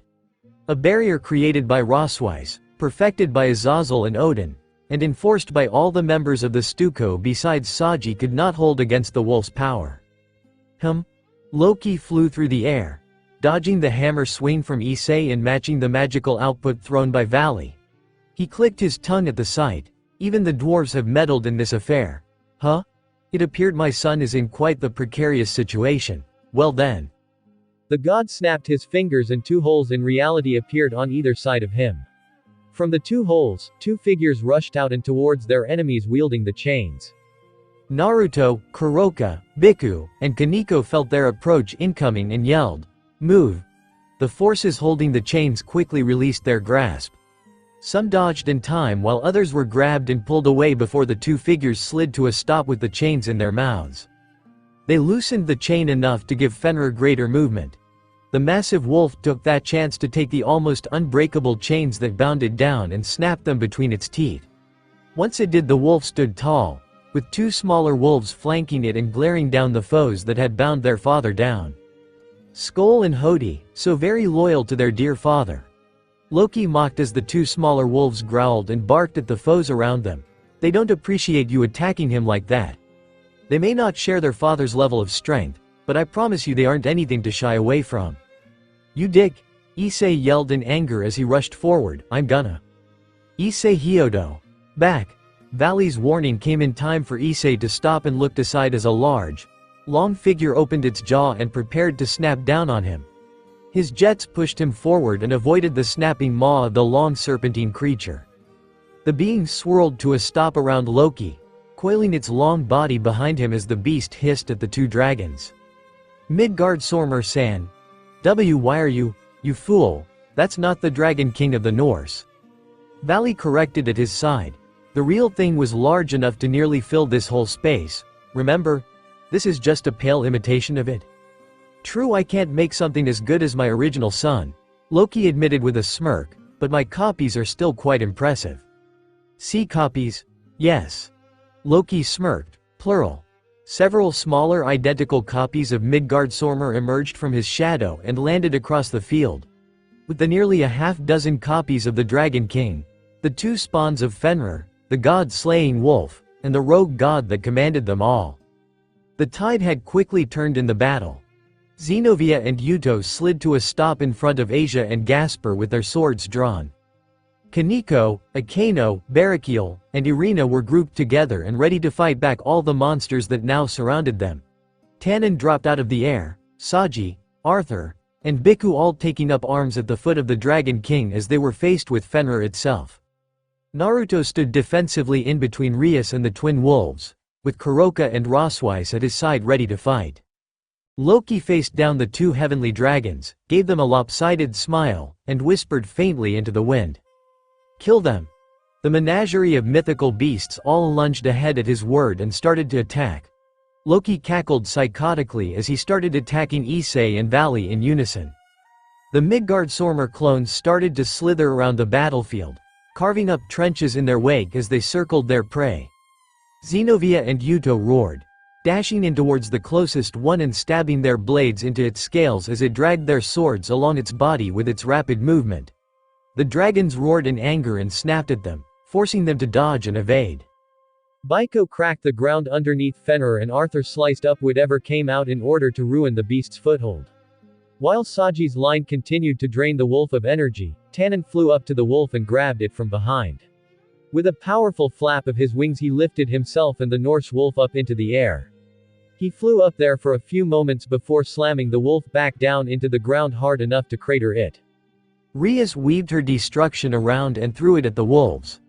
The two beasts withstood the rush of power and pushed through to the other side, having a few injuries but still ready to kill. Naruto summoned clones to his side again and charged in to fight the wolves as Rias turned to the Nekomata and Valkyrie. Go help the others and take care of those serpents. We won't be able to get any advantage if all of the ground is being taken from us. Kuroka and Roswise quickly flew up and joined the closest team. They dropped down by Kaneko, Akeno and the others as they were circled by a pair of dragons. Akeno yelled over the sounds of battle, "Where's Bucko?" "She's back there with Naruto-kun. She told us to take care of the clones," Roswise yelled. Akeno immediately unfurled her wings and flew over. "Akeno," Barakiel called out as he chased after his daughter. Roswise-san, Kaneko looked up at the silver-haired Valkyrie with mismatched eyes, fire and water. The older woman nodded in agreement and allowed Isobu's influence to flow into her, covering one of her eyes with her bangs as water formed in her hands. The two Neo-Jinchurikis stepped forward and released columns of flame and water from their hands over the circling dragons. The beasts cried in pain as they were wreathed in flames and rapidly cooled down with water until their scales and skin started to blister and crack. Akeno looked down from above as she saw her friends struggle to defend themselves against the monsters. Her stomach twisted and turned at the sight of their side being overwhelmed by the monsters before she spotted her best friend holding back one wolf while Naruto combated the other, Rias. She immediately summoned her holy lightning and tossed it down on one of the wolves. It writhed and screamed in pain as lightning tore through its system. Naruto leapt back from Skull's slashing claw and looked over as Hody was electrocuted. He turned back to the wolf in front of him and focused, forming a Rasengan and filling it with his fire before he charged forward. Hody lunged forward and bit for his head but he ducked underneath, twisting his body and slamming his attack into its chest. Set 5x. Fire Demon's Rasengan. Loop. The short wolf was enveloped in fire before it was blown back entirely. When he had the chance he turned and looked up at the fallen angel in the sky. "Old man." Barakiel looked down as Naruto raised his hand. "Get ready to his this fucking thing with all you've got." Barakiel nodded and started to gather bolts in his hand in preparation. Naruto slid under Skull's belly and slammed his palm into the fur, sending a shockwave into its stomach with frog kata that caused the beast some discomfort. Closing his eyes he focused. The light traveling down his arm and into his hand. That light came out of his palm and formed into wind. But now the energy that enveloped and coursed through his body was gathering around and bolstering this power into something so much more. Ha! A violent tempest released for an instant around Naruto's body and launched the wolf high into the air. While it flew towards Barakiel the blonde threw his hand up and summoned Remote Looper, set 10x. Take this. Barakiel slammed his hands down on Skull's back and released the lightning bolts gathered in his hands. GAAOOWWWWWW Loop GGGAAOOWWWWWWW. The wolf disappeared in an overwhelming shock of electricity for nearly a minute before it finally subsided. The wolf child dropped to the ground with a meaty thud as its singed body laid prone with smoke coming off it. Naruto and Barakiel looked at their work and nodded before stepping over to join Rias and Akeno. The two girls looked relieved to see they were okay. Naruto's eyes snapped open as he felt something move behind him. He looked back and saw the charred body of Skull lifting itself back up with a growl. That thing had taken thunderbolts 10 times over and been reduced to a burnt husk and it was still alive. The blonde took a stance between it and the others before it could attack. His eyes widened. "Run!" Rias and Akeno looked back to see Hody back on its feet and charging at them. The two devils quickly tried to evade as the wolf raised its claw and swiped down at them. Blood flew out wildly as its claws shredded through flesh. Otou-sama! Akeno cried out as she caught her father as he fell, his back cleaved open after jumping in to protect her. Rias threw out a whip of destruction between them and the wolf before it could lunge forward to finish its prey. The red-haired devil dropped down to her queen's side to inspect the damage the Kadri had received. Odo-sama! Stay awake, don't leave me. Naruto panicked and wanted to dash over to help them but felt Skull rush towards him. He turned back in time for the burnt wolf to leap on him and pin him to the ground. The smaller wolf wasn't nearly as strong as Fenrir, but its strength was still staggering and its claws and teeth were sharp. Naruto pushed back against the paw pressed down on his chest. Skull leaned down and bit him. Naruto raising his arm to protect himself as its fangs dug into his arm and grazed along his head. The sage and the wolf pushed against each other as blood seeped down Naruto's face. He could hear Akeno screaming for her father to hang on while Rias tried to protect her. All around him he could feel the tide of battle turning. Irina was hurt and Kuroko was winded, while Roswise had exhausted herself using Isobu's power and Kaneko was pressing on valiantly. Xenovia and Yuto were exhausted fighting the dragons that were trying to kill Asia and Gasper. Issei was still swinging Mjolnir around and Valley was throwing around absurd amounts of magic. But even so Loki was unperturbed and pressed on in order to kill them. Tannen had fallen, his wings and stomach sliced open by Fenrir's claws as the wolf was deciding if it wanted to eat the other fighters trying to hold it back. As Naruto felt everything around him, the pressure from Skull's fangs increased and dug further into his arm and cranium. Naruto, calm down. We have to figure a way out of this. Kurama, he strained through his effort to hold the vicious beast back. I can't move. If I let up this thing is gonna tear my face off. I'll think of something. I'll contact Matabi's host so she can get over here and help. Kaneko is pinned down. I had to help her. You need the help first. Fuck. He cursed as the fang dug in and the pain grew unbearable. I can't let this happen. I promised I would keep them safe. I promised I would bring them back alive.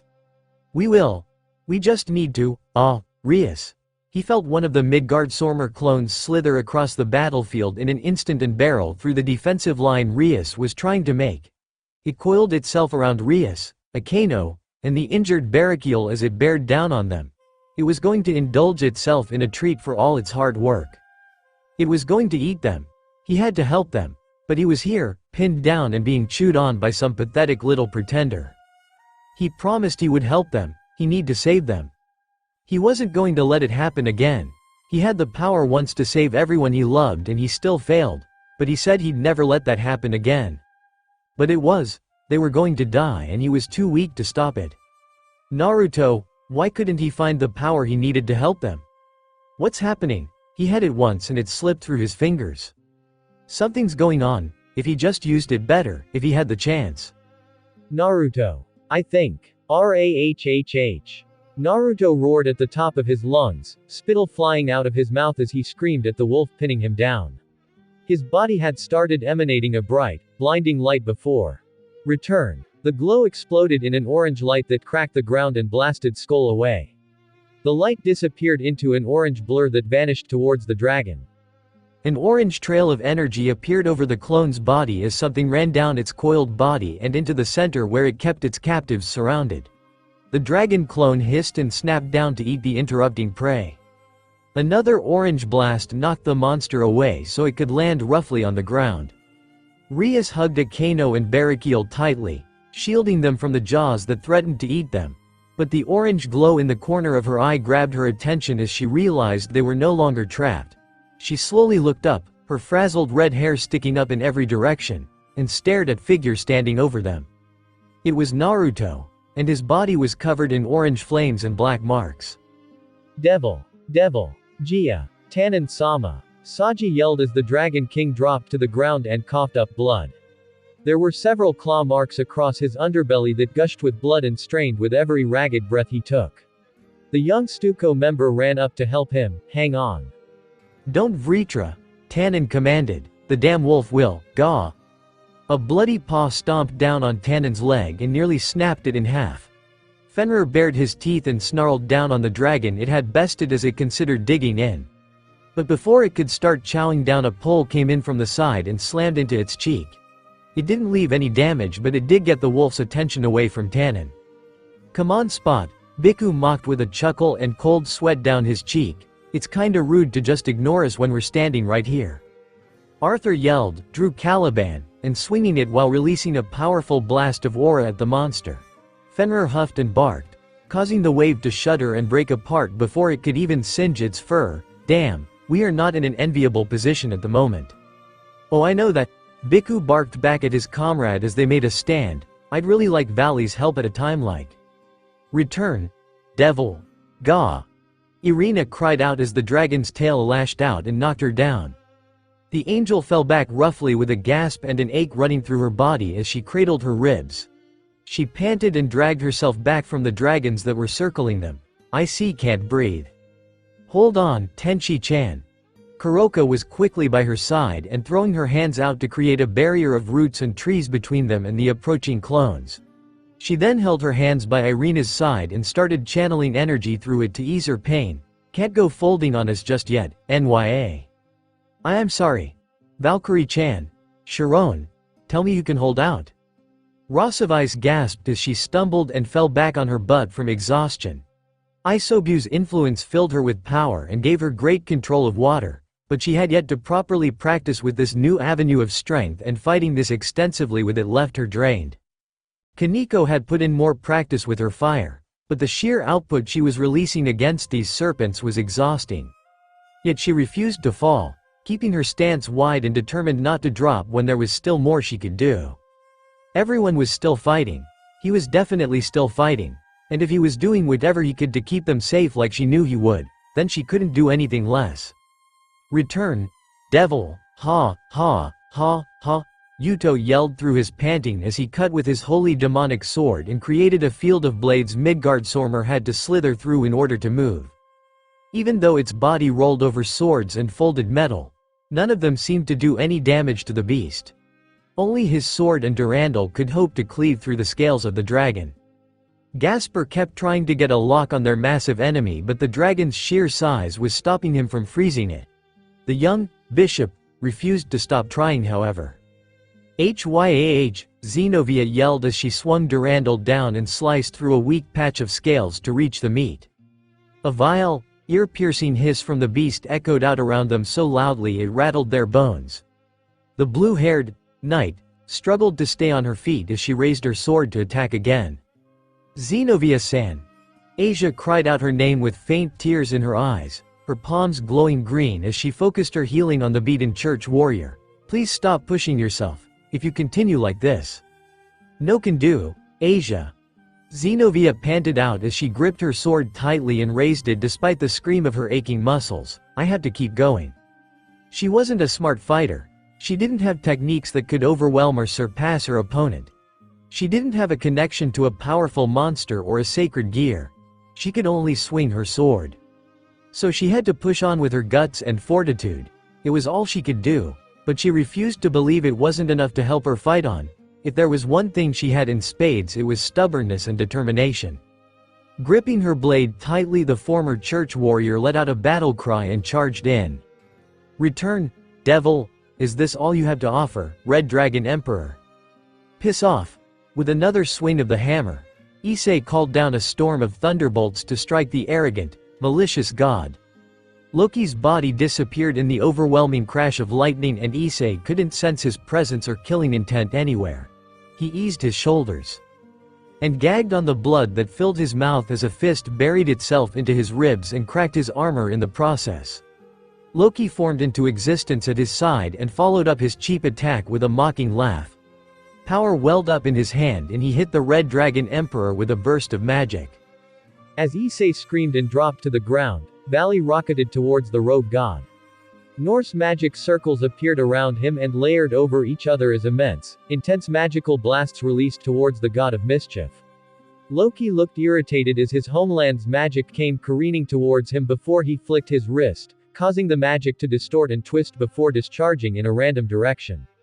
I commend you for your efforts to learn, boy, but all you're doing is imitating our magic. You should learn not to insult a master of the craft. My apologies, Loki Dono, Valley stated, not actually sounding regretful or apologetic to the god as his aura flared and his wings started to glow. If you want to take the time to gloat, perhaps you'd be willing to give this aspiring young magician a boost. Divide. Divide. Divide. Divide. The young Lucifer descendant attempted to weaken Loki with his sacred gear, but the god avoided it by dashing around too quickly to be caught or letting an illusion take the brunt of the effect. Gods were special in the way they were all so strong and durable, but each one had a specialty, and Loki's talents for misdirection and illusions were making it extremely difficult to land any lasting damage. All of their attacks and techniques were worthless if they only hit illusions or veered off course at the last second. Valley grunted in annoyance as he stopped trying to track the god and lowered himself back to the ground. He landed by Issei as the armored pervert lifted himself up and gasped for air. How are you faring, Issei Hyodo? Alive, but in a lot of pain. Issei wheezed out, repairing the damage to his armor even if the injury underneath still ached. He glared down at the hammer he wielded, cursing it for being more of a burden than a boon in this fight. The pawn hissed and looked up at his reluctant partner. How the fuck are we supposed to hit this guy when we aren't even sure if it's him we're hitting? Gods are resilient, powerful creatures, but they aren't completely invincible. At least not all of them. They have a well of power, energy, and stamina they must draw from in order to fight just like anyone. You saying we need to tire him out? Issei questioned as he used Mjolnir as a crutch to lift himself up. And how exactly do we do that? Haven't you already tried dividing his power yet? I've tried, but he's more elusive than anticipated. I can't hit him with it. It'd be easier if I had a hold of him when I did it, since it's more draining to do it long distance. Huh, I didn't know that. Although his boosting was easier to use on others when he touched them than just holding out his hand and trying to make it work. Looks like they shared that aspect of their sacred gears. Issei pulled out the blue crystal he still held onto from Valley's broken armor. Are you sure you don't need this to help? I'm pretty sure I already told you it isn't necessary. In that case, Issei slammed the sliver of blue crystal into the green orb on his gauntlet. A bright burst of light shined out from the split in the crystals before it followed up with Issei's blood-curdling scream. Are you mad? I thought I'd give this a try? Issei yelled through his screams of agony as every cell in his body cried out in pain. His body convulsed and he tried to weather the pain. Diedrich, I'm sorry, but just hold out a little longer, okay? I can't believe I'm feeling pain like this again without a body. A little warning next time. It's terrible, but I'll try to power through. That's my partner. Is now really the time for your masochistic endeavors? Valley looked up in time and threw a wave of aura to intercept the magic attacks from Loki. The white dragon's wings glowed brightly before he launched off the ground and flew up towards the god.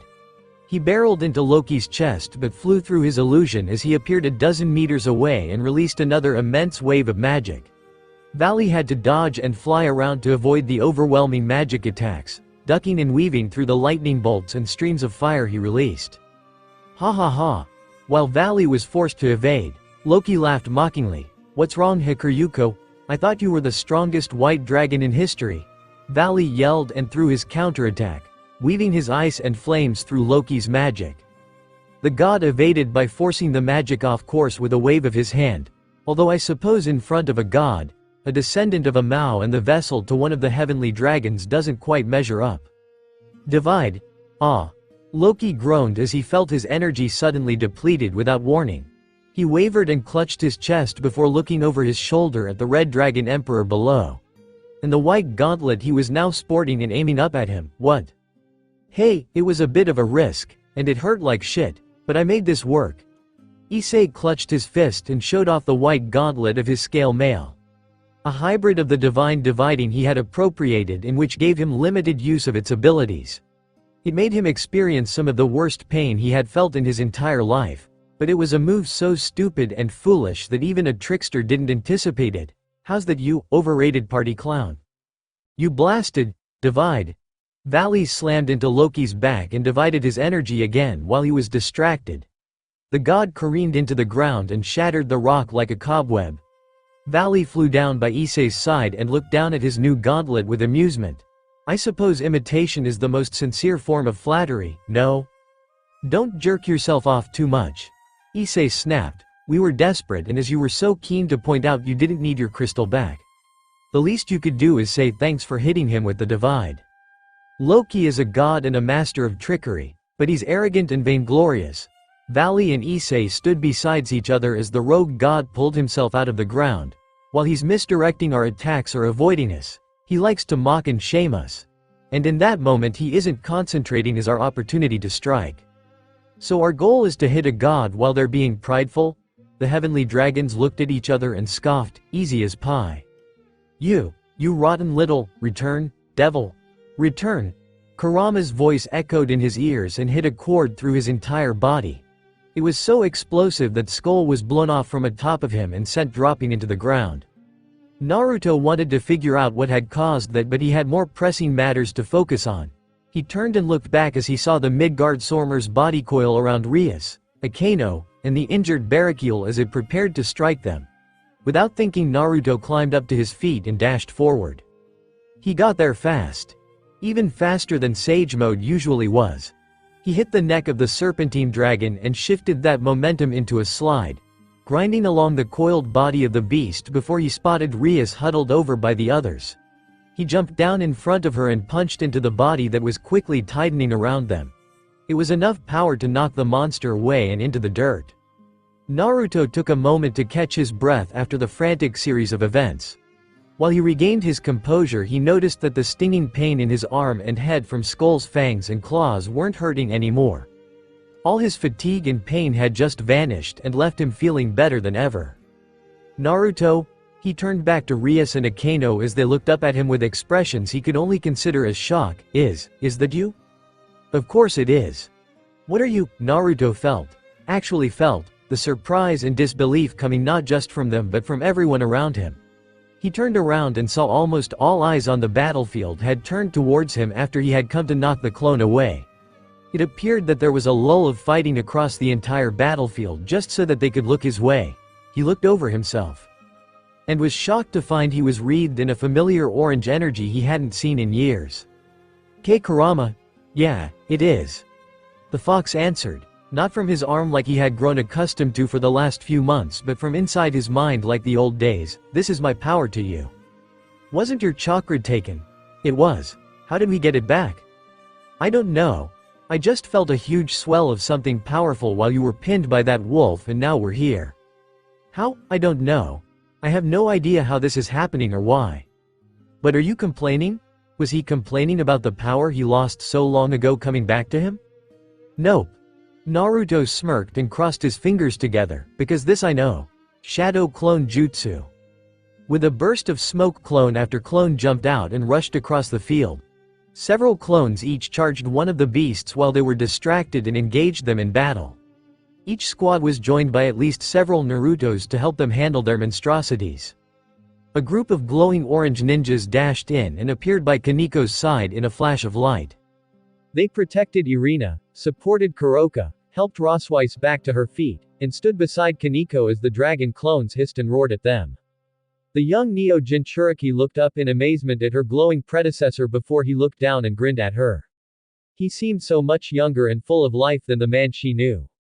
But still there was that strength and support by his side that had given her the courage to stand up and face her fears. With a firm nod she raised her flaming fists and as he took a stance as well. Xenovia. Kiba. One Naruto yelled out among the others as they arched through the air and landed beside his friends in their pincer situation. Glad to see you're holding up. Asia, Gasper, what about you? Naruto-san. Senpai. Gasper cried out with joy as Asia teared up.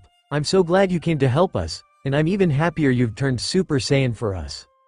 You seem in high spirits, Naruto-san. Yuto jovially noted, relieved that his friend and comrade had come to assist them. I'm not sure what happened, but should I assume you've reclaimed some of that old strength you've been looking for? You could say that. Is that really you? Xenovia took her attention off the monsters they fought and looked at the glowing ninja beside her. You seem different. Did the glowing orange chakra all over me not convey that well enough? No, it's not just that. She shook her head and hardened her eyes. It doesn't matter right now. Can your new form help us fight these dragons? Oh, trust me, I'm gonna make their lives a living hell. Skull and Hody regrouped and growled threateningly at Naruto and his clones as they stood before Rias defensively. The redhead looked down at Kano, made sure she was alright while checking on her father, and slowly stood up. Rias slowly stepped up towards the center Naruto as he watched his clones spread across the field and take the fight back. She spoke to the glowing figure in front of her, "Naruto?" He immediately turned to her, his eyes softening with worry and concern when he noticed how exhausted and haggard she must have looked. She felt relief seeing he was still himself, even if he was glowing orange and there was something else strange she couldn't quite put her finger on right now. Her shoulders eased. "You're okay." "Of course I am. And you?" She nodded affirmatively. "That's good." His shoulders sagged before he looked around and spotted something that grabbed his attention. "I'll have some clones stick around and guard you while you're helping Akino's dad, okay?" "Why yes, but what about you?" He lowered his stance, widened the space between his legs, and narrowed his eyes. "Have someone I need to deal with." He leapt forward, disappearing in a flash of light again and again as he covered the distance in seconds. With a roar he charged in and punched as hard as he could. Loki's body doubled over from the force of his fist before suddenly dissolving into nothing. Naruto barreled through the illusion and slid to a stop besides the two heavenly dragons. Naruto-senpai. Naruto Uzumaki. Valley seemed totally unfazed by the change in appearance and power. "I thought you were going to stay on support for this fight." "Things changed. Asshole summoned a bunch of new monsters to fight for him. And I got in contact with some old power of mine. So now we're here." Naruto grinned challengingly as Loki reformed and faced the three challengers he now found himself against, "And I'm more than ready to smear the ground with this sack of shit." "You sound pretty confident, senpai." "I did help a lot of my friends during the war when I was in this form." The form he got after taking the power from Kurama but not yet having his full cooperation. He wasn't sure why he had this power back yet, but at the moment he didn't have the time to sit down and figure it out. He just knew he was strong like this and that he could do a lot of good, so now that I've got it back we can win this. A flood of new memories rushed into his head of fur and claws. There were a few loud pops across the battlefield that garnered the three young men's attention. Fenrir stood tall, smoke clouds fading away around him after he was finished slicing through Naruto's Biju mode clones. The wolf looked up and snarled at the whiskered blonde it had attacked but not yet killed. "Okay." The confidence and swagger in Naruto's voice after regaining his power wavered as he nodded. "I might have run off a little too cocky into that one. That wolf is still terrifying and won't go down easy." "Well, considering you have your powers back and Issei Hyodo has a portion of my power to use, perhaps I'm no longer needed here." Valley turned away from their fight and glared down the god-slaying wolf across the battlefield. "If that's the case, then I'll go preoccupy myself with other matters." "Whoa, Valley." Issei was shocked to feel actual concern for his former enemy. "Don't you think it's a bit of a big step up to fight that fleabag?" "And I thought I was cocky." Naruto showed less concern and looked at the back of the white-armored man they fought beside. "You sure you're gonna be okay?" "Not at all. That is Fenrir the god-slaying wolf. Bane of gods and mythologies everywhere and herald of Ragnarok. As Issei Hyodo has shown, this armor we don stands little chance against a swing of that beast's claws." The wings on his back flared in preparation as Valley snickered beneath his helmet. "Doesn't that sound like a battle to remember?" Valley sped forward in a blinding dash to meet the giant wolf head-on in battle. Naruto and Issei watched him disappear before they focused back on Loki. The Norse trickster was watching them in silence, his attention particularly on the blonde devil now covered in orange energy and black patterns. His eyes roamed over him. "What is this strange power you wield?" "Too long and complicated to explain." Naruto shrugged. "Also your dick and trying to kill us, so fuck yourself." He and Issei shared a quick fist bump before the whiskered man glowered at his foe. "And why do you care so much? Suddenly scared of the enemy in front of you?" "I've heard whispers and tales that the devils had an oddity in their midst. A being from a different realm, unlike any we have seen before, that dragged along monsters and demons from its world that were quickly claimed by chaos and used as a weapon for their purposes. Might that figure be you?" "Does it matter?" "I suppose not." With a flick of his wrist, Loki started to weave magic and power over his fingertips, "but it does explain your tireless and needless resistance against me. I wondered why amongst all these fools you seemed the least aware of just how outmatched you were, but now I think I'm starting to get the idea. You just don't know how terrible this situation really is for you. Guess not.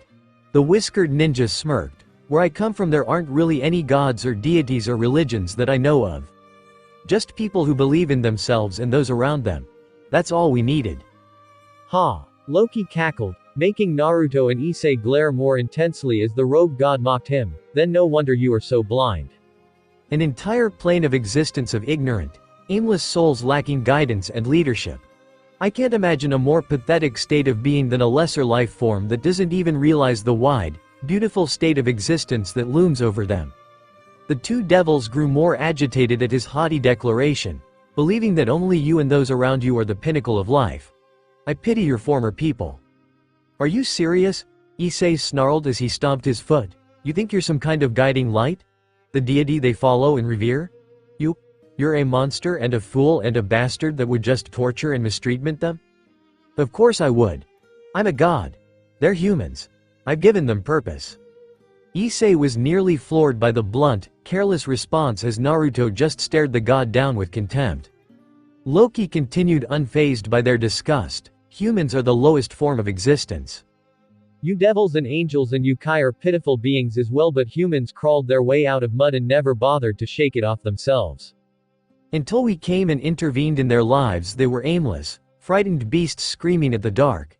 It was us that gave them the gifts they cherish today. Art, technology, math, love, war, everything. Gods such as myself give them purpose. Loki shrugged, and killing them, using them, or torturing them is just an extension of that purpose. They are happy that they can give back a little to the ones that gave them everything. You, don't bother, Issei. Naruto stopped his underclassman's tirade before it could start. I've met people like this before. He's made up his mind and nothing we say could possibly sway him as long as he sees us as inferior. We're just wasting time and breath. The orange ninja stared down the god in silence before smirking to himself. Besides, when a guy whose ego is as bloated as this just starts talking. Naruto twisted on the spot and sent a sharp kick directly behind him. His kick struck hard, but it looked like it hit nothing. Issei looked on in surprise as the space behind him started to waver and form into Loki. The rogue god that had been arguing with faded away and the one entangled with Naruto glared daggers at the smirking blonde. It usually means they have something up their sleeves. Naruto tried to push further with his kick but found little give against the god's guard. Your illusion is good, but that little slip of bloodlust and joy you let out when you're excited to kill me, that lights you up like a neon sign when I'm like this. Well, isn't that intriguing? Loki scoffed. Tell me, can you feel this? That little blip of bloodlust he had picked up on became an overwhelming typhoon of hate and killing intent. It startled both Naruto and Kurama with its intensity as he quickly kicked off Loki's arm and gained some distance. Issei took the opportunity that retreat offered and swung Mjolnir down, calling forth a rush of lightning on top of the Norse god.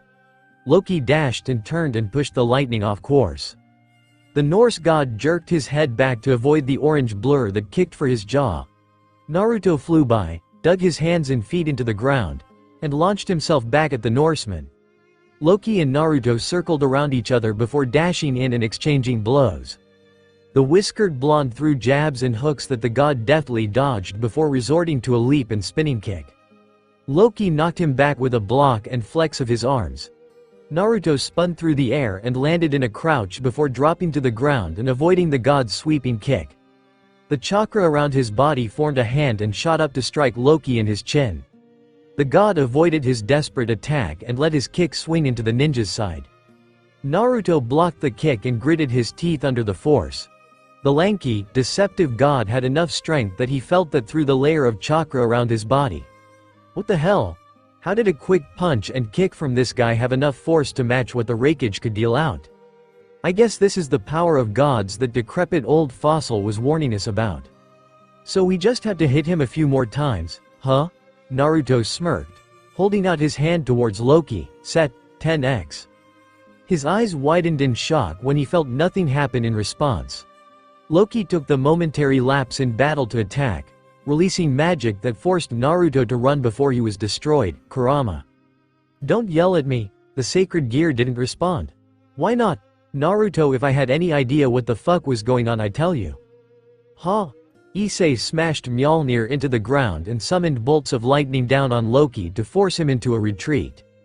As the god gained distance, Issei hefted the mighty hammer back up and ran over to his friend's side. Senpai, what happened? Can't use my scared gear. Why not? I don't know, maybe it finally crapped out like Azazel warned it might. Look, doesn't matter. Naruto lifted himself up, summoning a few ethereal hands over his palm to help him make a Rasen Shuriken. We just need to focus on taking this guy out now while we can. No arguments here. Issei gripped his hammer tightly. Will the others be okay? Naruto could still feel the odd clone being erased and a flood of memories come in with their destruction. He was worried but focused on the dire battle ahead. Once we beat this bastard, we can clean up the rest of his mess. Devil, the Norse magic he had learned in just a few days, was incredibly powerful. Some of the greatest magic in the world was forged with time and effort. Norse mythology was one of the oldest in existence, so they had some of the strongest magic in the world. A simple magic circle conjured up a blast of power that could stagger most foes. So the layers of circles he weaved on top of each other and released should have dealt a devastating blow. It spoke volumes that Fenrir shrugged it all off. Literally. With just a partial shift in its weight, it dispelled the magic that should have been paralyzing and subduing him. G-A-A-A-O-W-W-W-W. The wolf roared and sent a sonic boom echoing through the entire battlefield, with most of it directed at Valley. He felt a painful shake and tremor through his armor and impact his body as he bared through it. With a growl through his teeth, Valley flared his aura and charged the great wolf. The speed his scale mail offered him was enough to dodge the slashes that would have debilitated or even killed him if they connected. As he buzzed around the wolf like a fly, he landed punch after punch over its pelt. Fenrir snarled and howled in fury as it tried to snap and claw the heavenly dragon apart. Valley's attacks weren't leaving any lasting damage, but his assault was finally letting them hit the beast. If he just kept going at this rate, he might finally make some headway against the god-slaying wolf. We'll be here for quite a while if we're waiting for any immediate results from hitting this monster. If you have any suggestions, then I'm all ears. He was hitting this damn animal with all he had and the effects of his divine dividing as well, but P wasn't making any progress. There's always the nuclear option if you prefer, which will leave me completely drained after I use it. If I'm going to use it, it'll be a last resort. Valley concentrated a massive amount of magic and aura into his fist and dug it into the wolf's cheek. Fenrir's head snapped back violently from the impact. Did that actually, Valley? No, it's baiting you. In an instant, Fenrir's head blurred forward and its jaws snapped down on Valley's lower body. The Lucifer descendant let out a blood-curdling scream as he felt the wolf's teeth dig and grind into his intestines while chewing up his legs. Valley's blood started to overflow and rush out of the wolf's mouth as he chewed on the young man. Valley. Oh shit. People all around the battlefield looked on in shock as he was being maimed and eaten. Pain overloaded his entire system and Valley could do nothing to pull the beast's jaw off of him. If he did not do something soon, he would certainly die. Now it was time for the nuclear option. I, who am about to awaken, am the heavenly dragon who has taken the principles of supremacy from God. I envy the infinite, and I pursue the dream. I shall become the white dragon of supremacy. And I shall take you to the limits of white paradise. WRRRRGGGHHHHHHH. Valley roared as he gripped the edges of Fenrir's snout before it could dig into his flesh. The armor around Valley started to crack and creak under the pressure, but soon it started to change shape. Some of the pieces of his armor grew sharper, his greaves and gauntlets becoming more pointed at the ends while his spaulders stretched out unnaturally. The helmet over his head grew larger and split in half. From those halves grew sharp, terrible teeth. Saliva and spit connected between the jaws. Fenrir's eyes widened as it released. It was no longer chewing on a teenager in white armor, but a miniature white dragon. One of Valley's hands slammed down on the snout just above where the wolf bit into his lower body. He squeezed tightly, finally breaking skin and tearing into the flesh of the wolf's mouth. The god-slaying wolf was up against the divine dividing's juggernaut mode. 2mmmmmeee. The exhausted Bhikkhu and Arthur stopped attacking the bloody,